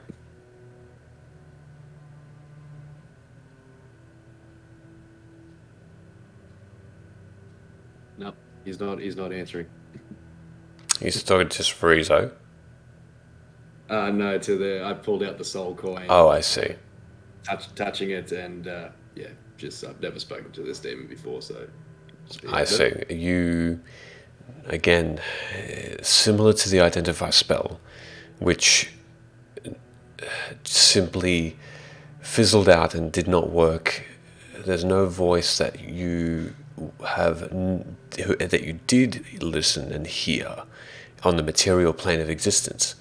This time, there's no response. As though that magic has been broken here. Well, I guess that throws that idea out the window. He doesn't seem to be responding. I would assume that would go the same for Babby. But from what I've gathered, she may not be particularly evil herself, so I don't know if giving up her soul would be something I'd be too happy to do. She wasn't great. Was she not under the influence of Bisalu, just as Frieza was through Fraser Blue's power?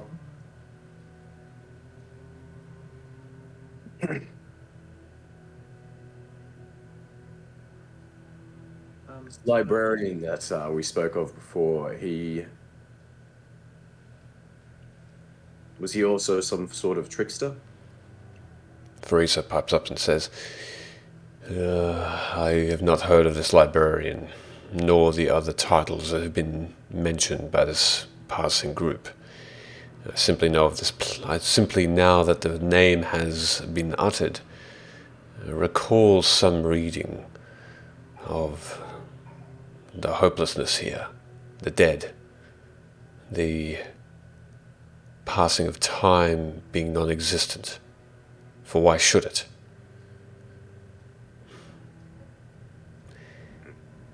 I do not know if this librarian is a trickster or simply has a purpose here. From what it sounds like, his purpose, or its purpose, is to write, and to make sure that the natural order of lives reach their intended end, which would tell me that the smith that uses the husks of the souls that remain, he may not like that. Perhaps. It's just a thought. But the smith could even be a servant of this librarian and muster the armor and magical means to strengthen the librarian. I'm simply not sure. I wish I could be more help. But let me tell you this.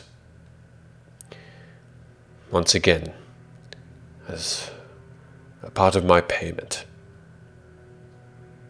if it comes to pass where it is true that we approach this librarian and it asks to write one of our stories unto its end, I can be that person who volunteers. I don't think any of us should be that person, including you. What is the ramification if we've already died, though? You and I, for example. Our stories have ended at one point.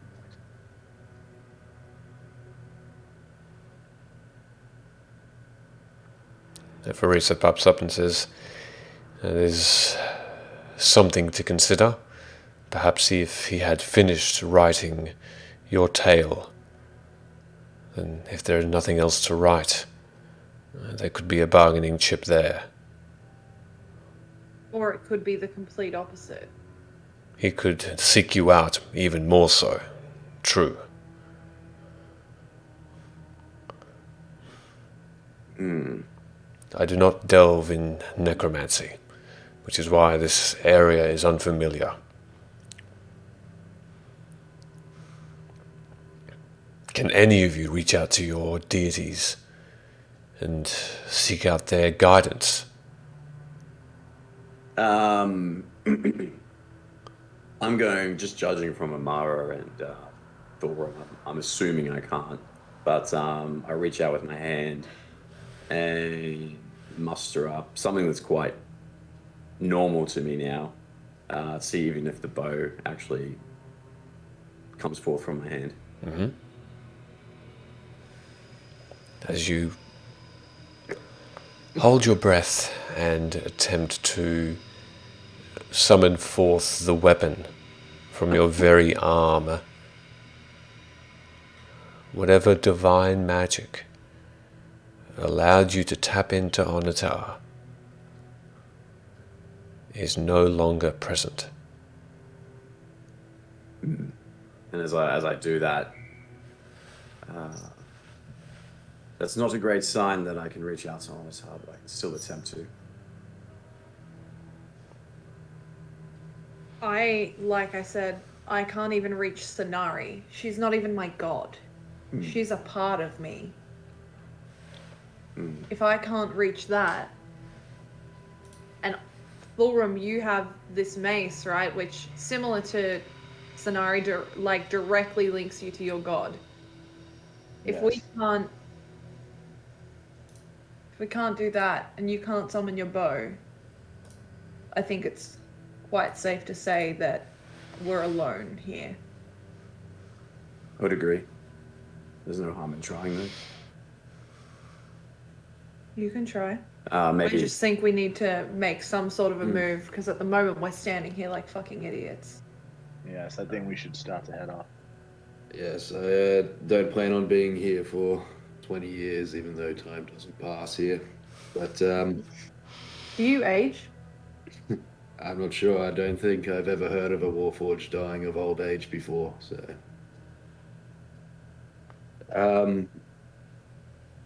I would think it would be prudent to maybe get some more information, or perhaps some sort of bargaining chip if we were to approach this librarian. So perhaps choosing one of the other options they threw out in front of us first to gather something would be my course of action. Forge, then. Perhaps we should take that sword with us as well.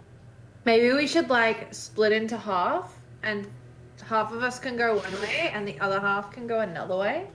They did mention the Queen of the Dead as well, where the elven spirits were her servants, and they said they were harmless.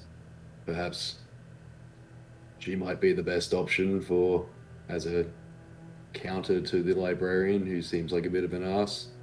If she has servants that are harmless, she may not be that bad herself. Unfortunately, she's in some darkened catacombs, which is a bit foreboding, but what is it in this place? If we're on our journey, I don't think I need to RP this. I'll just try and reach out to Onatar when we make the move. Okay. All right. Char, what do you think? I think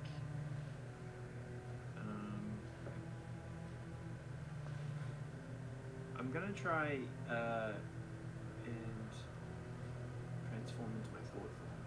You did mention earlier that I was able to summon a little bit of flame, right? Like a wisp of it. Yeah. Correct. I'm gonna try and transform into my thought form. Okay. As you think about that ethereal, wispy, powerful being that you become, throughout the discussion and throughout the time it has taken to get to this point, to attempt it, you find yourself almost even unable to recall how you transformed. The magic started, but like this weight on your shoulders, as quickly as you thought about shifting, the magic simply is non-existent. And you become yourself after just a moment of change. Does it feel like I'm being repressed, or like it doesn't exist at all? Almost as though it is. Arcana check for that, actually, to see if you've read something familiar in that feeling.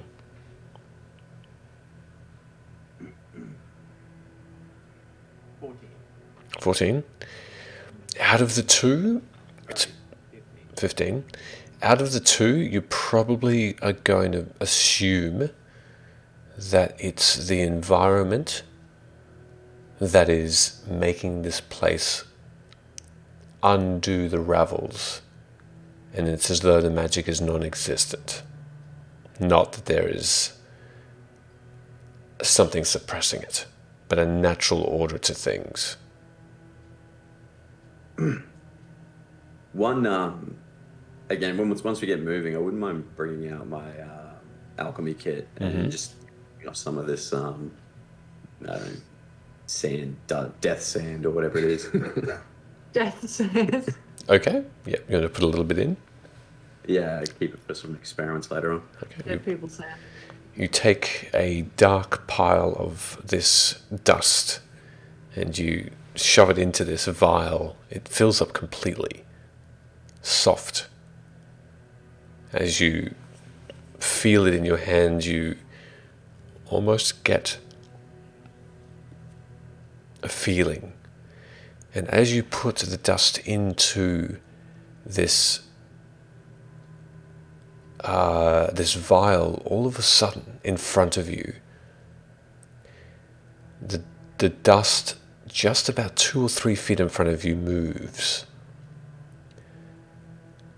and parts, and a small hole appears in the earth beneath you. And through it, there seems to be a dark blue-grey wisp of smoke that rises. and its shape turns into a humanoid form. Ooh. And you see this Lovely. dust form around into this. It looks like it's very detailed. After a moment, it becomes a young male human, completely nude. And Wait. he looks at you with a stern face and simply shakes his head slowly. And then the dust separates.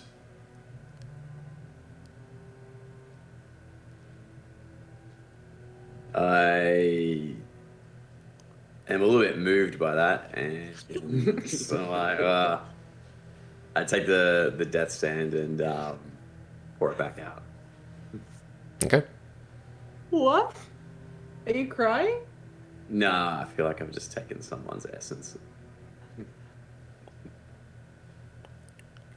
and return it back to the. Back to the earth. the Sure. Did Okay. we all see this? Yeah, you all did. Would I? So is the sand magical then? It's not sand. It's dust. It's densely compacted dust, and from the description, in fact, it's more in line to be ash. The ash of the fallen, the ash of the past, the remnants of the living. And you then realize that and look down and then look beyond, and it's all around you. This very earth, this plane of existence, is nothing but ashes. Michele, does this feel like what's the word I'm trying to think of? Limbo? It's beyond limbo. It's past that plane of existence again. This is the final resting place, it seems, of all beings that die.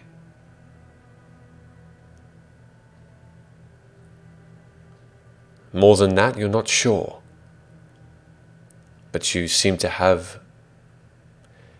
beings that may be able to answer those questions. So where to? I think The Zhivago. forge. Cool. To the dwarf then, or to the queen? The Either forge one. first, I guess. Yeah, the shadowy blacksmith. Let's go there. All right. So him it is then. Okay. And you all start walking and following the footsteps of the party whom you met, but briefly, and whose journey may or may not have an end. And as you think on it, you hope that yours will. As you continue your way, you start walking. That will never happen to Lara. Never. And you look down into the horizon and you see that you pass eventually, after a number of steps, you pass by what looks to be stones, then larger rocks, then boulders, as a sort of scenery starts to unfold around you. And you look right and left, and the color and the composition of these rocks, these stones that are on the ground, even though they're carved, even though it looks like the wind has passed by at some point to make some of them some sort of shape, they are only dust, only ash in these new forms as you walk along further, some of the ground beneath you, as you shift your feet and your toes have the feeling of this ash between them, and it kicks up a bit of that smoke. Just beneath the surface of the dust, you feel a solid surface, but a broken one, a broken solid mass. And you see between the ash that off-white material, but now it's starting to take shape.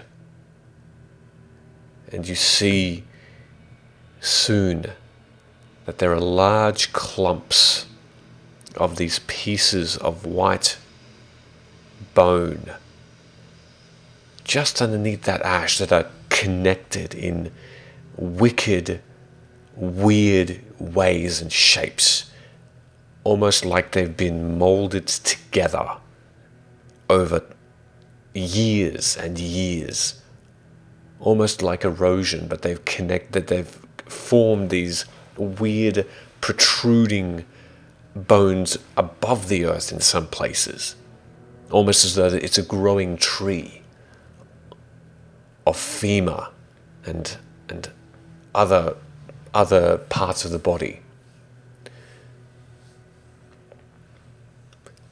And then after some hours, only Dravago notices this as you're passing by this particularly large boulder.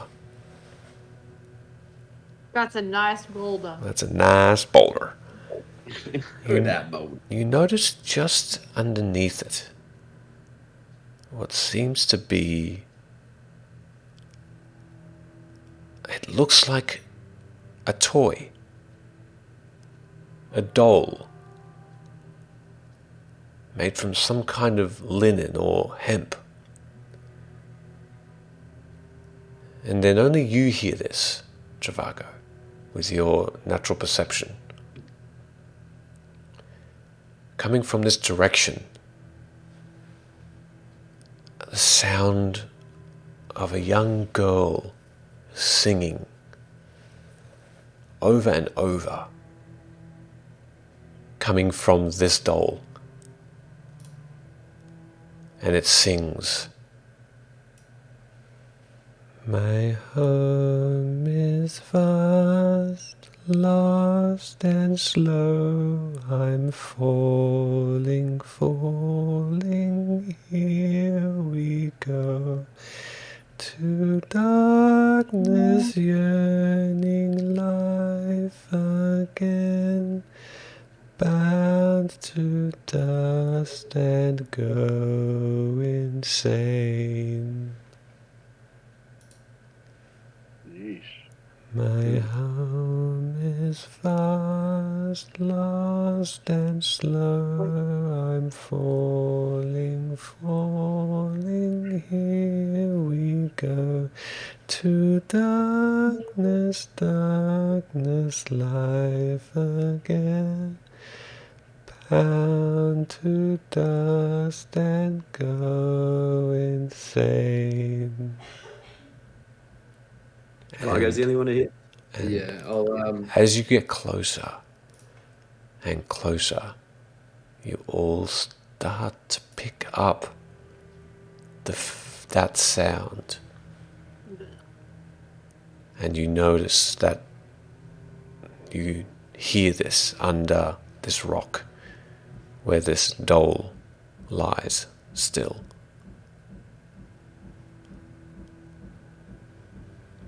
well, motioned to as soon as I started hearing it, I gestured to the party to stop and goes, as if this place wasn't cheery enough. There's a creepy doll over there. There seems to be a song being sung about this girl's death. Should we check it out? Well, we told her age. Well, not to engage constructs. I don't know if this... Fariza, you said you'd heard of the Maruts before. I'm assuming this isn't one.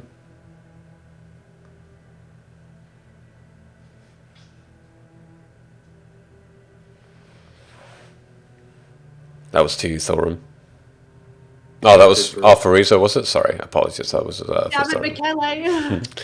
Farisa looks over and shakes his head and he says, "Not at all. You'll find that the Marut had only take one form. This is something else. If you do engage it, be cautious.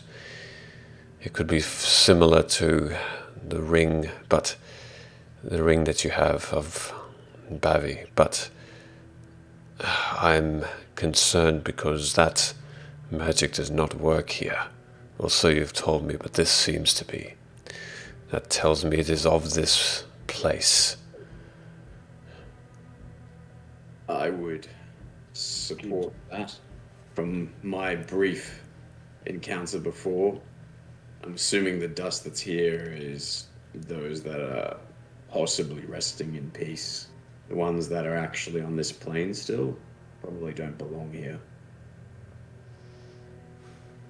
It's my Perhaps we should keep moving and let the little ghost child be. But if you wish, I have the sword. You might be able to dispel that with it. No. Thank you for the song, little ghost girl, but I think we're gonna move on. Not just walk past it.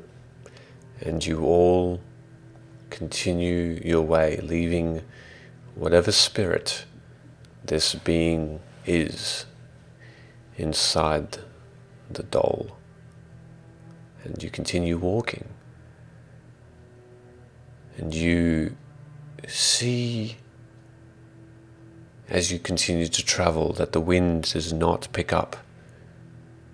And there is a silence, a stillness in the air that simply does not come from just a peaceful night,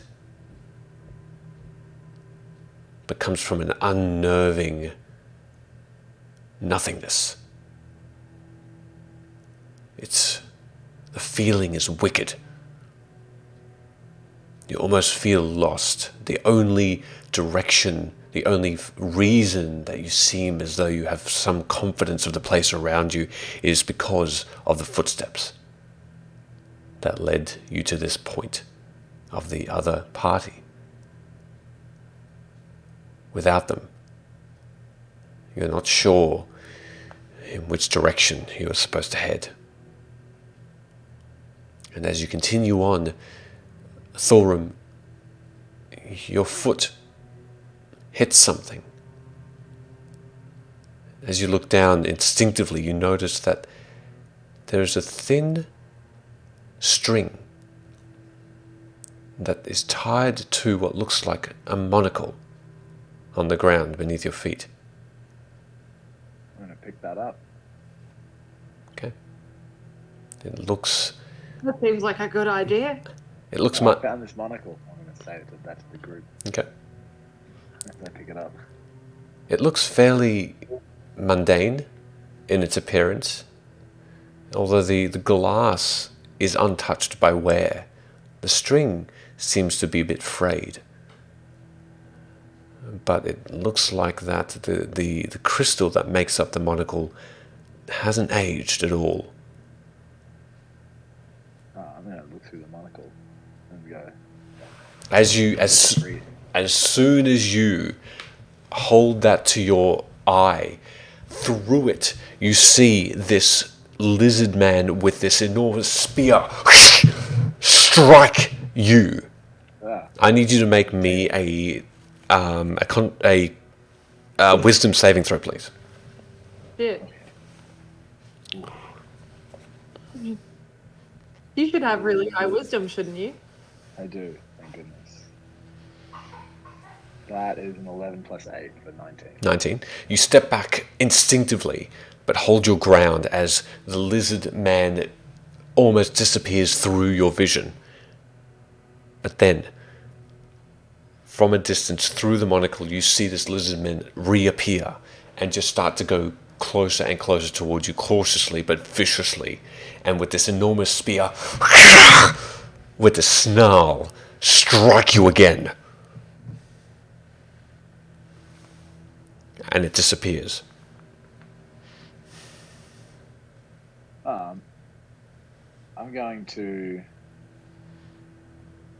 Aside from the lizard man, did everything else look the same? Yes. The scenery around you looked eerily similar, but the vision repeats itself over and over. As you continue to look, as long as you continue to look through it, you see this large green and brown lizard man of enormous stature with chainmail, this wooden spear with this vicious tip, strike at you. I'm going to take it away from my eye, and I'm going to say, I think whoever wore this was killed by some kind of lizard man. What? Yeah. Look, I'm going to throw it to Amara. Have a look through it. Ah. It's fine. Wait, no, fuck you. I'm rolling inside on that for sure. Go for it. It is fine. Look at me. I'm telling the truth. I'm still rolling it. Fuck you. Am I okay to roll that, Michele? Yeah, sure. Fuck. An 11. 11. Thorum seems genuine when he says it's okay. Don't Cool. freak out. You're going to see a lizard man. Okay, I'll put it up to my eye. And immediately, just right in front of you, through just one eye, this lizard man strikes downward, and you can almost see the trajectory go through your neck. But then this lizard man disappears. See? No, that wasn't okay. Oh, I didn't like that at all. That's weird though. it is. See? Whoever wore this monocle got stabbed by a lizard man. Oh well. What? I'm gonna put it back up to my eye. And I'm gonna like look around and see if I can see anyone else or if it's just the same thing again. As you put it up to your eye, this creature from a distance starts coming towards you, and it just repeats, stabbing down as though it's trying to, just looking you straight in the eye, Amara, trying to strike down and finish you off. And it disappears, and then comes back with a vengeance. Exactly the same gait, exactly the same. Taking it away. Okay. Taking it away. I don't like this. You have it back, Thorum. I'll hand it to you. I'm going to tuck that in my pocket. I wonder if that would have happened with the doll. If we had have maybe seen how that kid had have died. Not that I want to see that, but maybe that's what these things are. Yeah, well, I left it on your guys' recommendation, so. Yeah, no, let's not touch that. In fact, we should probably avoid most of these things. If they belong to the dead, then we should let them be. All right. Yes. It would be wrong to leave the dead. I'm going to throw the monocle back into the dust. Okay. And the monocle gets left in the ashes, and you continue forward after that brief but unnerving moment. As you continue your path forward, you finally see a break in the expanse before you. Not a change in the light of day or night. Not a change in the light. But the ground starts to dip. This is only after, however, you continue walking and you continue walking. Rook, make a survival check for me, please.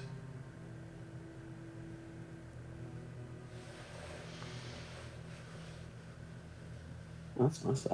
Dirty 20. Dirty 20. You've been travelling now, and looking back, you no longer see the pit where the battle against Malestra took place. But looking around you, trying to keep track of that time, just even subconsciously, as your expertise allows you, you figure you've been walking now for probably about 5.5 hours. No tiredness in your legs, thankfully. No weariness about you, no sleepiness, but simply one step after the other. Are we like experiencing a short or long rest while we're on this travel? You're not quite sure whether that's a particular effect that's taken place. No, it's as though you didn't even needed one. And in front of you, finally, the ravine dips down and a canyon forms in front of you. The material of the ground doesn't change, but it seems to be that of ash again, dark greys, light greys, black even. The smell, there is a slight smell of rot and smoke that follows you. And you hear all of a sudden this scraping.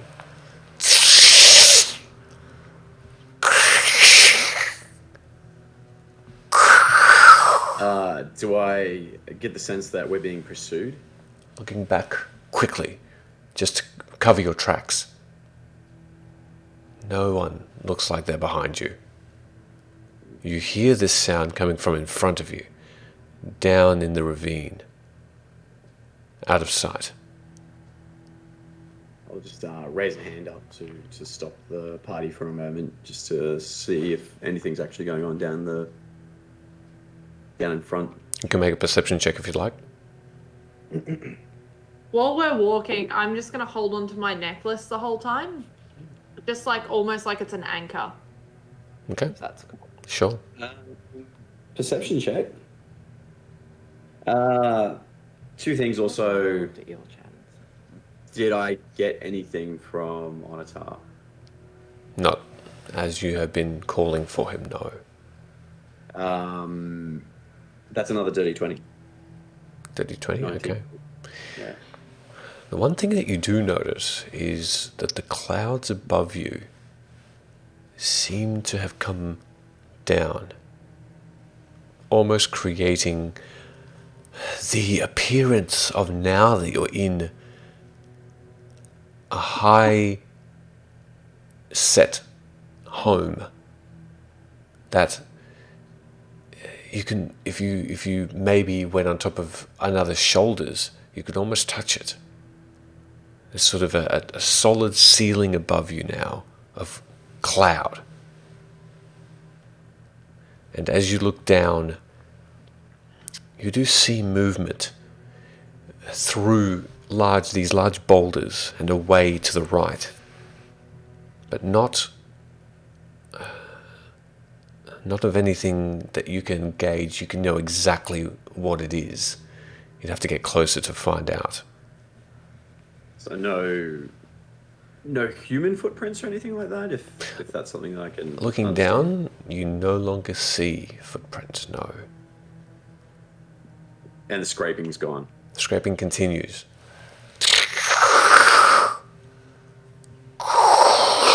There's something up ahead. It sounds like it's sharpening something. Sounds welcoming.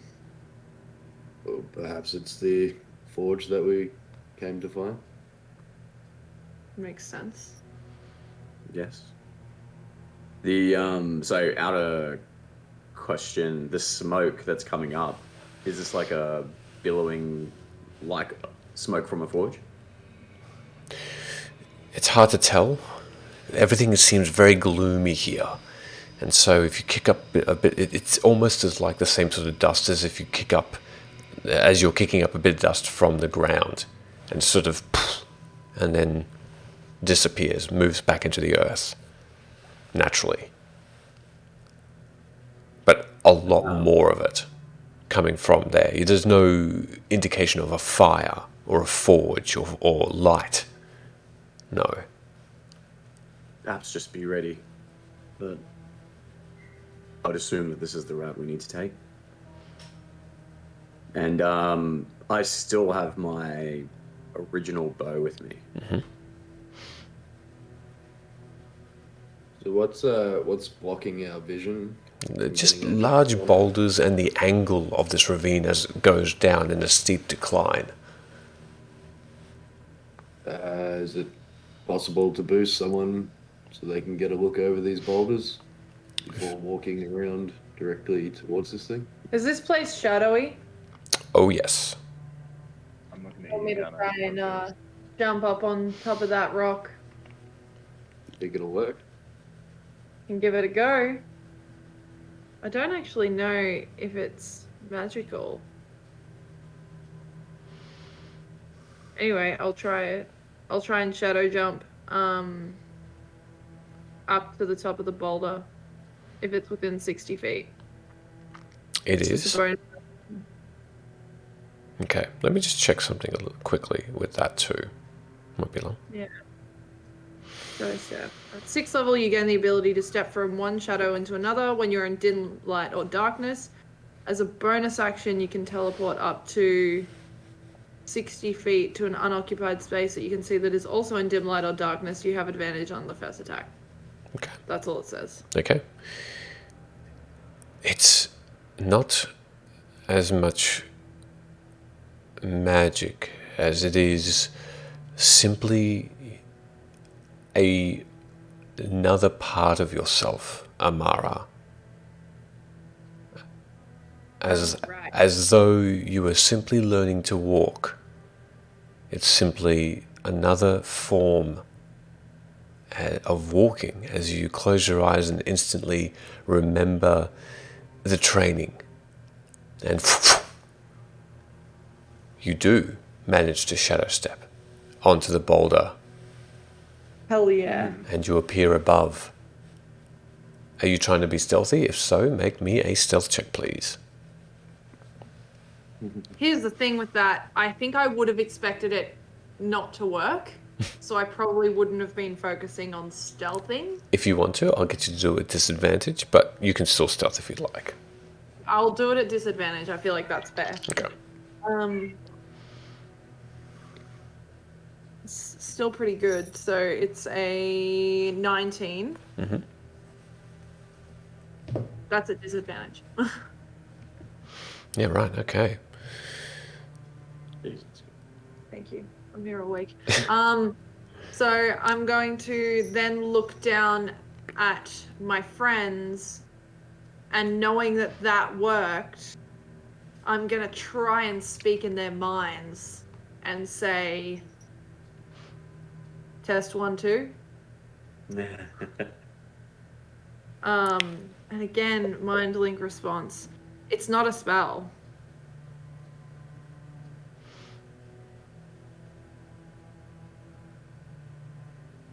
Yeah, so I'll just try and do it. Even so, this communication, who are you trying to communicate with? Everyone? Buddy, yeah. In all of your minds, you do sense Amara is attempting to contact you, but what you hear is static. As though there is still something that's blocking communication in this form. This scraping all of a sudden stops.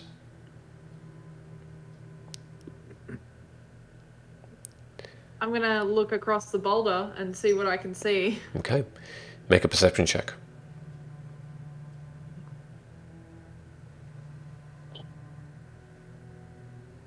It's not good, but it's not terrible. That's a 12. 12, yeah, sure. As you look below, you see that the very bottom of this ravine, going down about another 60 feet or so, just beyond, you see at the very bottom a large, thin, long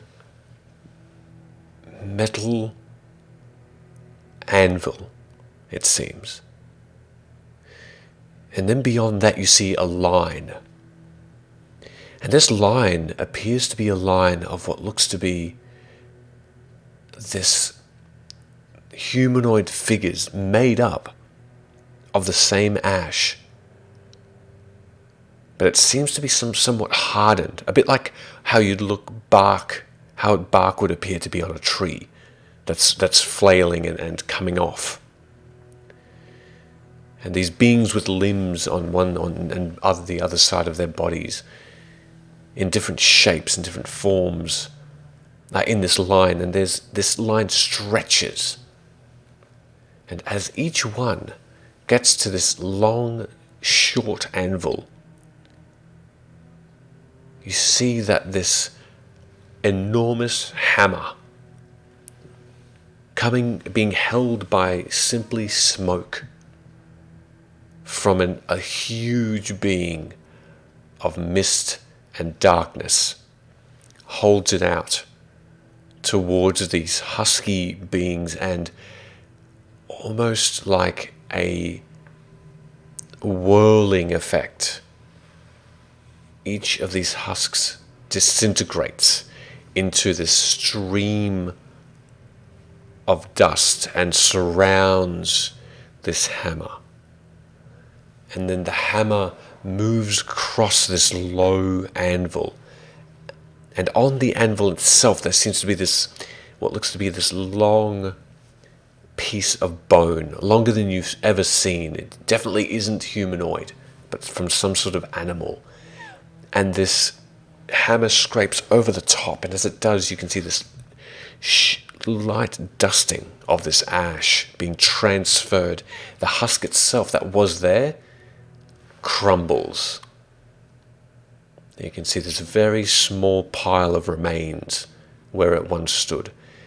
And almost as one, this line comes forward more to be the next, either sacrifice or willing servant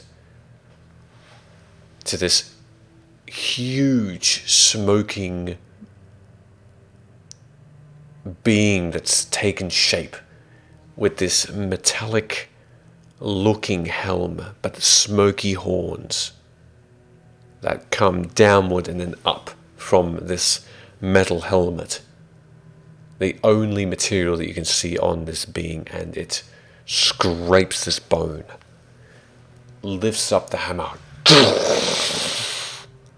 smashes the bone into two, separates it, changing its shape slightly. It puts the hammer out, and again another husk becomes a willing or unwilling creature, its form wrapping around the hammer, and no sparks fly, but what is transferred is ash and remains. And you hear this outwardly moan coming from all around you as the bone is brought back together by some means. And the head of this faceless being looks up towards you, Amara, hammer high in the air, and he slowly lowers it and simply looks towards you.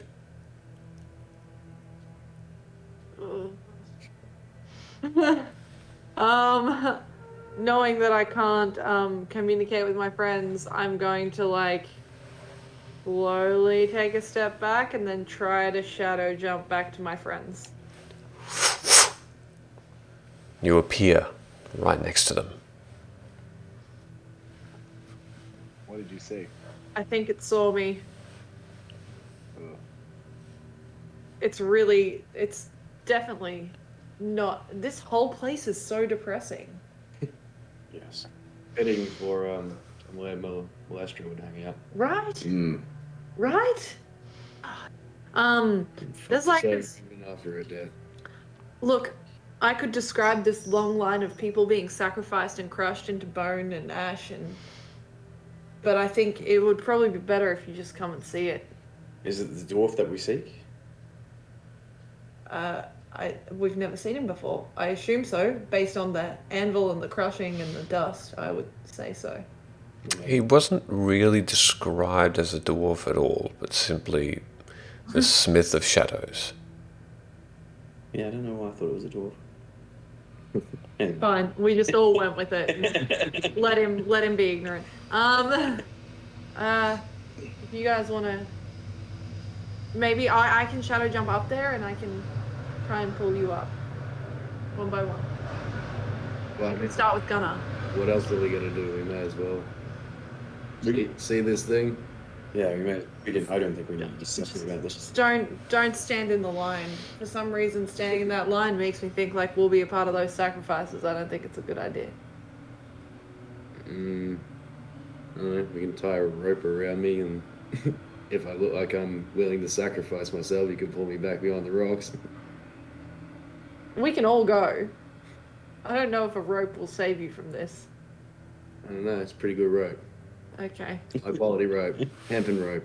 Okay. Well, let's worry about you guys making it over the boulder first.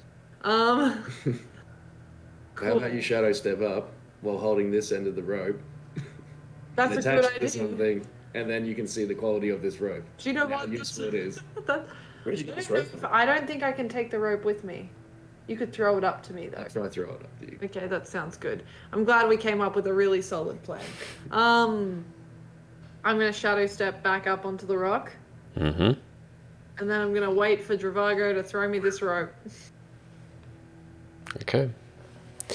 Fariso attempts to sneakily follow. And so I'll roll for him. Do you need me to Not too reroll bad. stealth? No, that's fine. So sorry, what's happening? You're bringing... I'm just I can't bring people with me, so Yeah. I'm just trying to catch this rope. Okay, yeah. Make just a dexterity check for me. Yeah. Okay. Cool. Sounds good. Which dice is gonna work? I got that flash of genius ready in case. 12. I'll flash of genius up.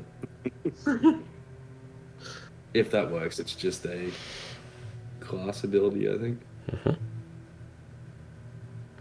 That's fine. Yep. That'll be okay. Out of what? +5. Yeah. So it's 17 now. Okay. You do catch it without a problem. You're pretty used to the shadows by now, so it's not difficult. I'm going to look at something to tie it off onto. Okay. You look around.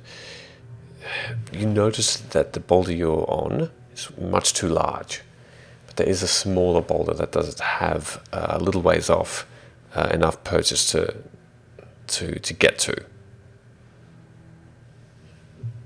It's closer by about 20 feet to the smith. Does this boulder look heavier than my weight? Yes. Okay. Well, how many feet of rope do you have? How many feet of rope do you have? Check my inventory.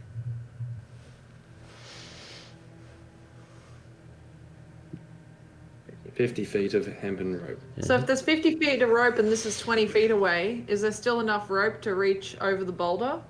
Yeah, there will be. Can I shadow step to this boulder? Yep. Sure. Oh, I can't take the rope with me. Correct. No, I'll just sneak on. I'll just sneak on up. Okay. Make another stealth check then. Just normal roll then. Let's use this chunky boy. Okay, that's an 18. Okay. Oh, wow. All right. Once again, the gaze of the smith looks towards your direction. Natural 20.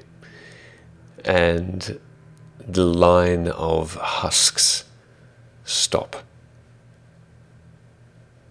They don't seem to have any sort of intelligence about them. They just simply sway slightly back and forth, waiting their turn to be made into armor and weapons. Not even really caring, but for these slight groans that come from that direction and moans. And then this being puts up this large hammer, also made of smoke and dust, and simply, slowly but purposefully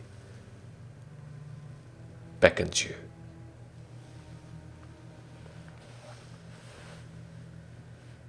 Is this boulder something that we could just walk around and like look around to see if there's like just a path past the boulder? Sure can. Yeah, I'm thinking that. What? Rook, can we not just go to this dwarf? Is it something that we need to be sneaky about? Not a dwarf. Dwarf? Shadow Okay. hammer? Yep. Yeah. I was gonna call out, hey Amara, don't forget to bring my rope. It's good rope. I'm just gonna try and walk around, get to this dwarf. I just don't say anything. I'm just kind of standing very still. Okay.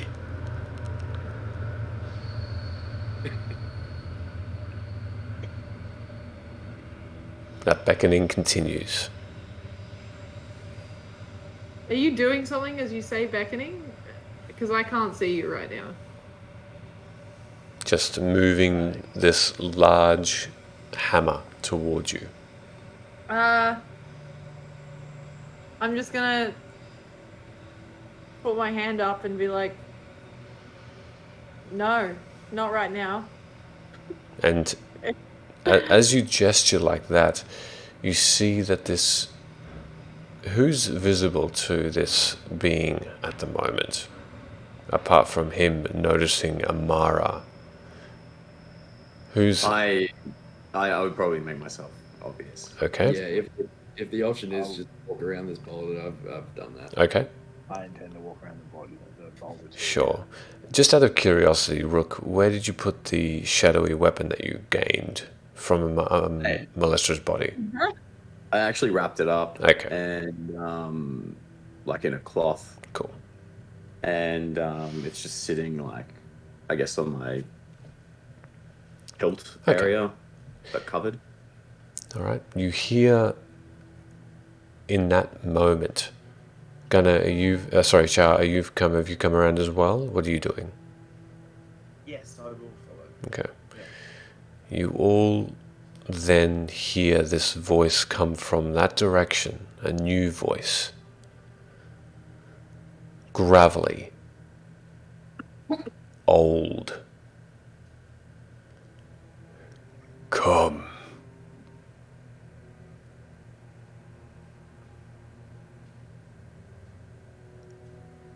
Sorry, was that come as in he's beckoning us? Yep. Oh, I thought you said Yeah, then I'll just start like, cautiously walking towards him. Not rushing in, but just trying to get a gauge on him as I approach. The hammer is lowered by his side. His other hand, that you hadn't really noticed yet because of that fascination with the collection of these fading dead, seems to be effortlessly brushing away ash on the ground behind him with this enormous, meaty, long, smoky arm. Beneath the ash, he simply lifts his hand, and from the ground there seems to float up the equivalent of armor, leather, chain in look, in material. It looks tactile, but what it's made of is the same smoky ash that seems to be what is made up of the people he is collecting this material from. And there's probably about half a dozen pieces of different sizes. Next to it, another sort of rack appears, and swords and maces and hand axes and other manners of weapons form as though forged without fire, without heat, but with the very essence of these of the dead, and not just bone. Go on. I guess as I and Dravago approach, are you coming along? I'm already there, mate. Well, if I'm with them, I just take a moment to whisper to them or whoever's in earshot.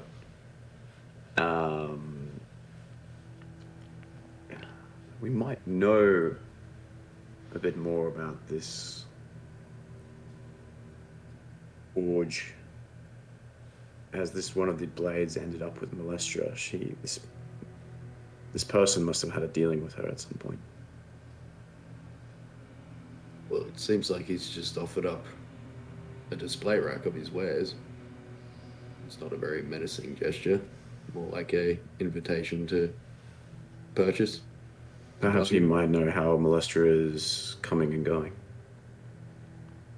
Well, she's dead now, apparently. Yes, but we could use that information for us to leave. If he knows. Don't mention that she's dead when you ask. And yeah, we'll continue forward. Before we do, I'll go. Did you bring my rope? Thank you. She did. And I'll tuck that back in the bag. Mm-hmm. Thanks for making a fool of me. You did that to yourself. Okay. And you all approach. At this point, this smith puts his hammer down, and you see that these husk creatures, as you get closer, you look at them a bit, just inadvertently, and you see that they are made up of larger orc shapes, thin elf, stocky dwarf, larger triangular looking lizard folk, larger giants. There are some drakes in there as well. There are some animals. They don't really have faces anymore. They are in different forms of decay. Thank you so much, Ham, for joining us. Have a great night. Yeah. But they're all different types. No one discriminated. All useful. As you get closer, this being speaks again. Have wares can sell, can trade.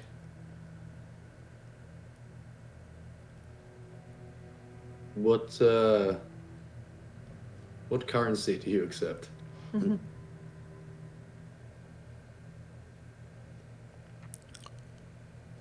Trade.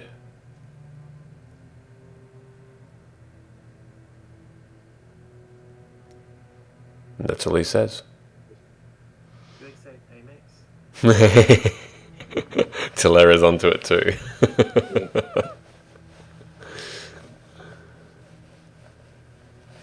Dogecoin? What treasure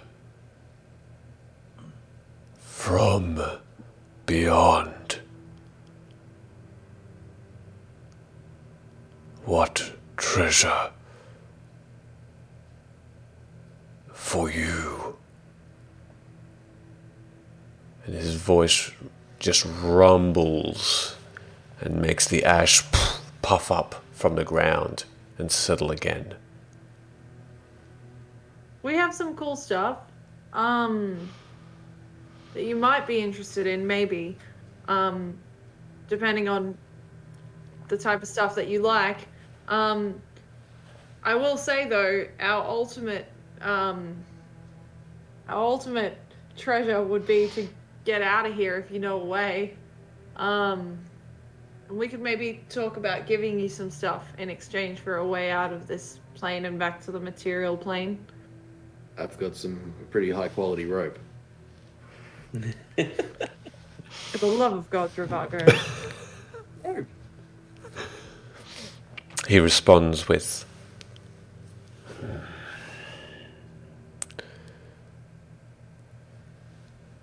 Queen of the dead, librarian,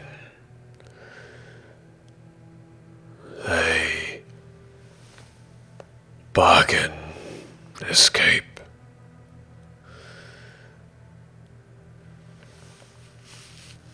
You said the Queen and the Librarian? Both. Would you like some water? Your voice is wild. Would you trade for that? Sure, there's not much around here. Not offend this person that could easily kill us. It's a Smith, right? He looks to fit the description. I'm going to reach into my backpack and pull out the handful of Sentira that I harvested from the Plane of Dreams. Okay. And I was going to say, perhaps you could make something with this. And with a deep sigh, he tries to grab it from you. What are you doing? I'll just hold it out. This, you almost seem as though the smoke is going to pass right through, but this fist takes hold, and you can see this glowing, malleable, green, solid emotion. Envy gets brought into his grasp. As soon as he grabs this living emotion in his hands, you can see that this faceless mask of an unseen being suddenly gains a thin parting where a mouth should be. And you can see that the shadow that is passing by these eyes become filled in, and whatever smoke that where his eyes should be disappears, and within you can see that there's just a gap of a circle, almost oval in shape. No iris, no eyeball, just a space. And you can see him visibly now looking down and moving this within his grasp.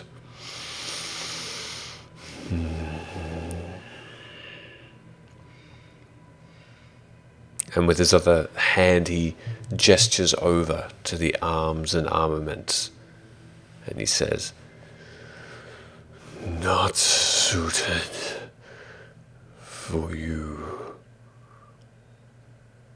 And he puts his hand underneath the ground now and brings out from it what looks to be a much smaller version on a ring of smoke. A small version, like a keyring of a small hammer, your size, Char.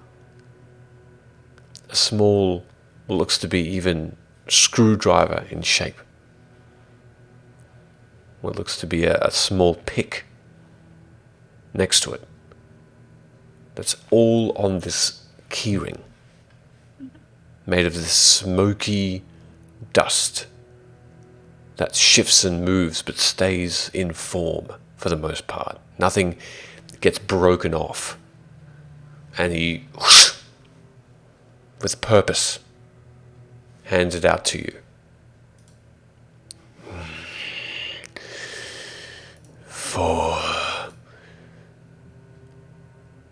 For the caster.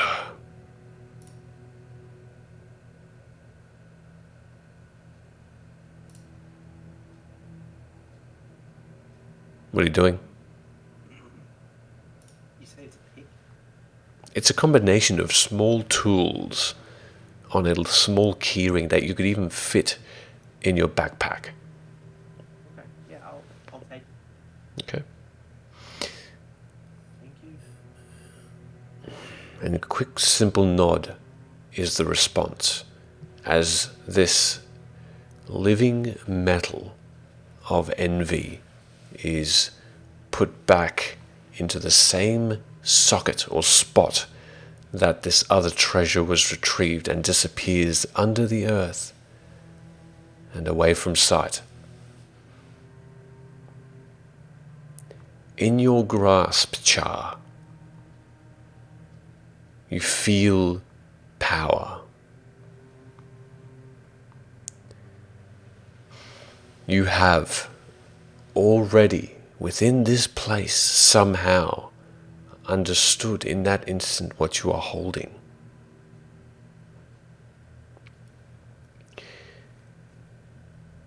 And I will send you what you have later. I have it. I've got it right here. But yeah, just to save time. The keys of the universe? Keys for the universe? No. What they are, in fact, is it's an infinity stone in disguise.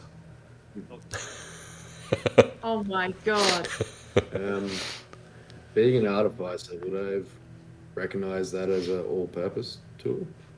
In fact, no. Artificing and this particular item it doesn't make up. Oh, thank you so much for the follow, Jay Baradzik. Thank you. It doesn't really, you don't understand it, but they're not tools per se. They're not something an artificer would usually use. They seem too unwieldy.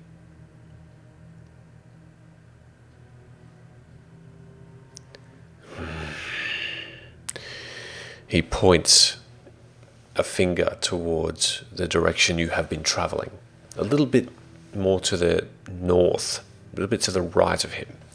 And he says, "Librarian." And then he points almost 90 degrees to his left, away from the direction of the tower, to the librarian, and he says, "Queen, both for escape require price."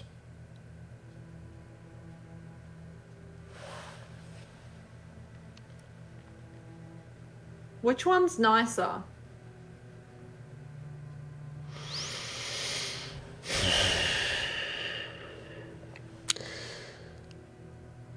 None. A slow shake of a smoky and ash-ridden form is your reply. Has he got any of his weapons on display? He does. Sorry, Char, did you want to go? Oh, I was just going to say, I think that we should visit the librarian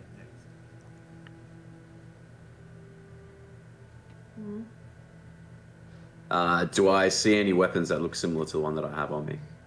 A few, quite similar. In fact, that smoky darkness and the outline of ash is pretty much the same. It's as though it's the sword that you retrieved from Lestros come from this place and was forged by this being.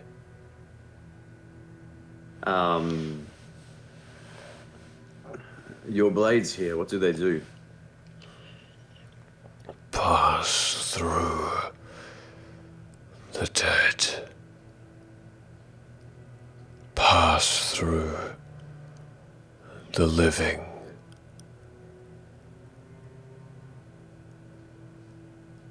easy.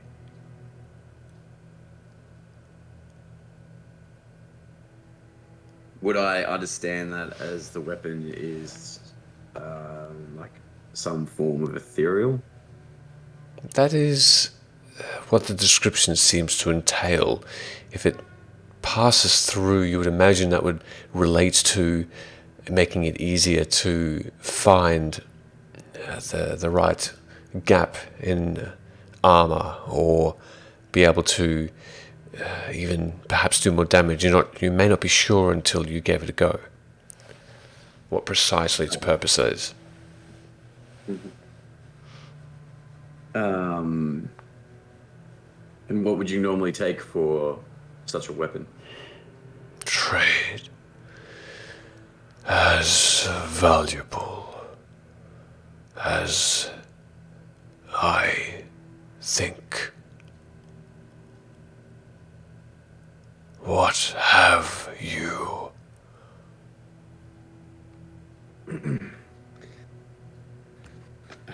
I'll pull the soul coin back out and as a smith of souls, this may be of interest to you. It contains the soul of a demon most powerful, felled by us. Would this suffice to purchase some of your wares? This time has even more of a curious and careful gesture. One hand reaches out and waits, open-palmed. I'll try. Flick the coin up to land in his palm. It lands easily, and as it does, he moves the coin downward in his grasp and sweeps it back up. And as he holds it over the ground next to him, the coin appears just... Sorry. Oh, I've gone. Hello. There we go. We can hear him. No, just the focus, that's all. Come on, McKellen. It's done. It's fine. I'm enjoying watching it back on the stream. Fantastic. As he takes the coin, it's at his fingertips. And with his other hand, it's as though he stretches the coin out, and through it, you can see a form taking shape. And you can see that through it, there seems to be, from the ground up, moving and wrapping around itself, ash starts to form upward. And connecting the two together, the coin and the ground, starts to take that shape more and more into this large, wicked, muscular being. These arms that at the elbow curl the other way, downward, holding what looks to be this wicked-looking pike, with these bug eyes and this bug head. This tall, lanky, solid build made of ash. Looking around, this creature, this smith, still holding the coin in place. And as this demon, or what remains of this demon, tries to slash out, it seems to be trapped in place, not making a sound. But you can see its eyes feared and fearful. And you watch as the ash suddenly, and the coin is brought back quickly into the hand of the smith. Ugh. One weapon. Choose. Surely a demon soul so powerful would be worth more than one weapon. Make a persuasion check, please. Yeah, Flash genius, go. can't do it on that. He's not an orc, is he? It's only a 6. I I will wait to see if we can fly first. Okay. Shut up, Preston. A simple shake of the head is the reply. And then I'm sure one of the others would see better value in this than this Smith, In what? the soul coin. Oh, right. Well, I guess technically it originally belonged to Thorum. Do you want a weapon from this guy? Would you prefer to keep the coin, or would you pass this bounty on to someone else? Perhaps Rook, you're looking at some weapons. Yeah, The room feel already has free- a powerful weapon than what this forge can create. Yeah, I said that out loud. I think I'll stick with my mace, and I'm not particularly fond of that demonic coin. You can definitely use it to buy something of use to us. Scissors, paper, rock, you for it? Thanks for offering, guys. I'm fine. Or you want? No, You've got your stuff, and you always punch me in your face. Do you want something? No, it's fine. I'm good. Get involved. We'll scissors, paper, rock. I'm fine. I couldn't imagine his weapons being worth that much if they're easily obtained. Go on then. Amara. No, I'm okay. I have my fists and my staff. Thank you. All right then. I'll grab a rapier. all right. You do see one, and are you asking for it, or are you simply looking at it and taking it? I'll ask for it. All right. The hand reaches out, grabbing the thin but curved sword of darkness, and blade in hand, handing the handle to you, keeping the coin. You receive the trade. And thus it's done. And he nods, and he once again points in the direction of the librarian.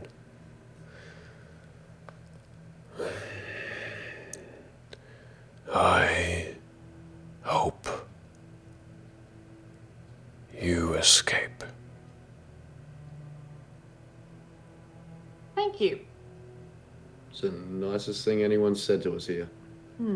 It's all that emotion he's holding at the moment.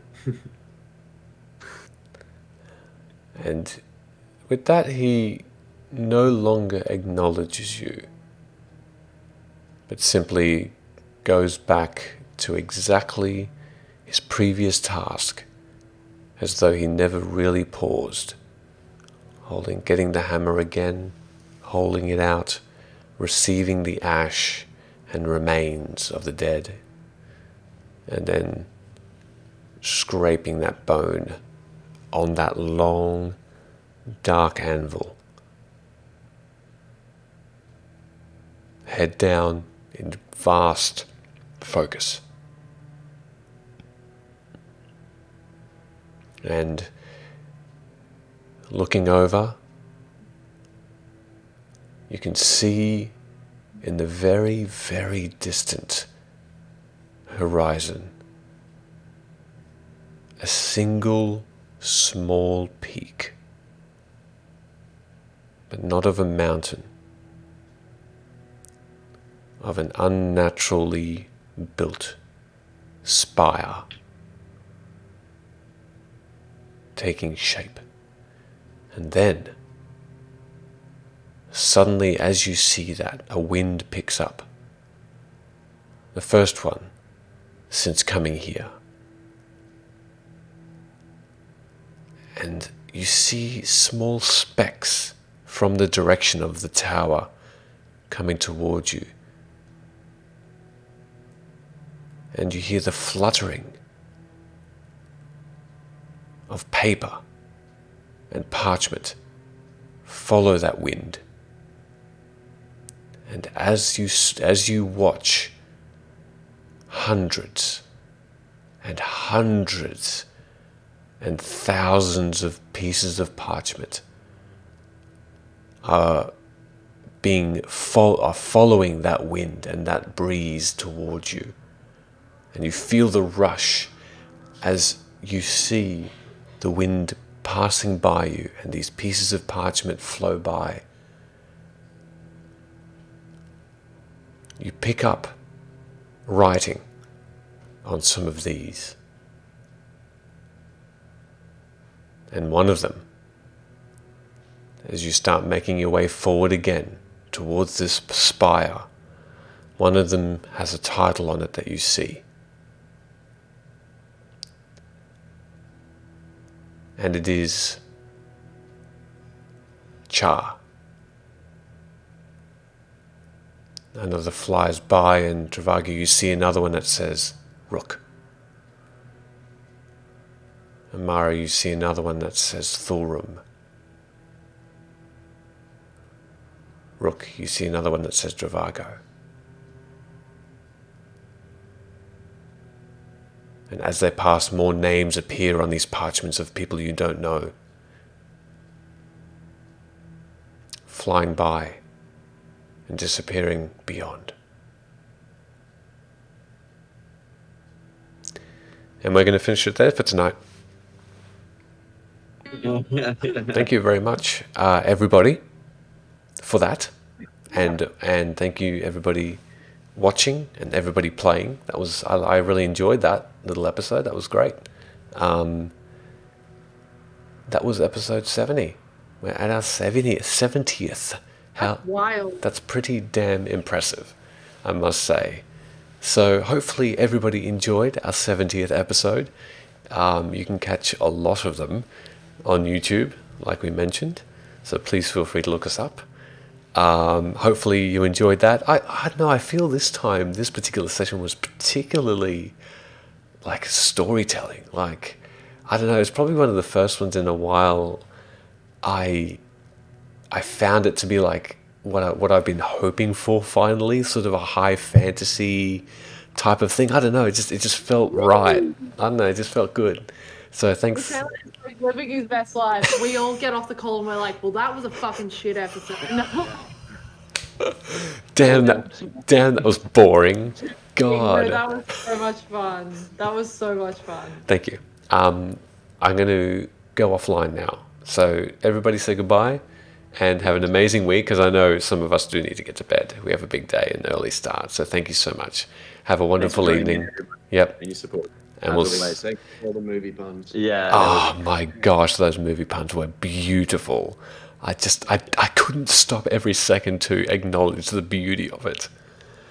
Just quickly as well, if we could also acknowledge that once again we hit number 3 in the world. Yeah. Most viewed D&D stream live, which is wild. Freaking thanks, amazing. My gosh. That's beautiful. That's so nice. Yeah. Amazing. Just keep that coming. Tell anyone and everyone you can to give us a bit of a visit. Viewers, once we get to 75, we can hit partner. It's a good time. That's always the dream. Okay, everybody. Thank you. Storytelling. Have a good night and see you next week. Oh, well, actually, don't see you next week. Catch Amara as she plays more stuff during the week as well. Don't scare me like that. I was like, what? No episode? Rock painting minis on Thursday. Yes. Yes, Yeah. catch that as well. We'll mark it up. Mom laugh at me. Nice. All right. Take care.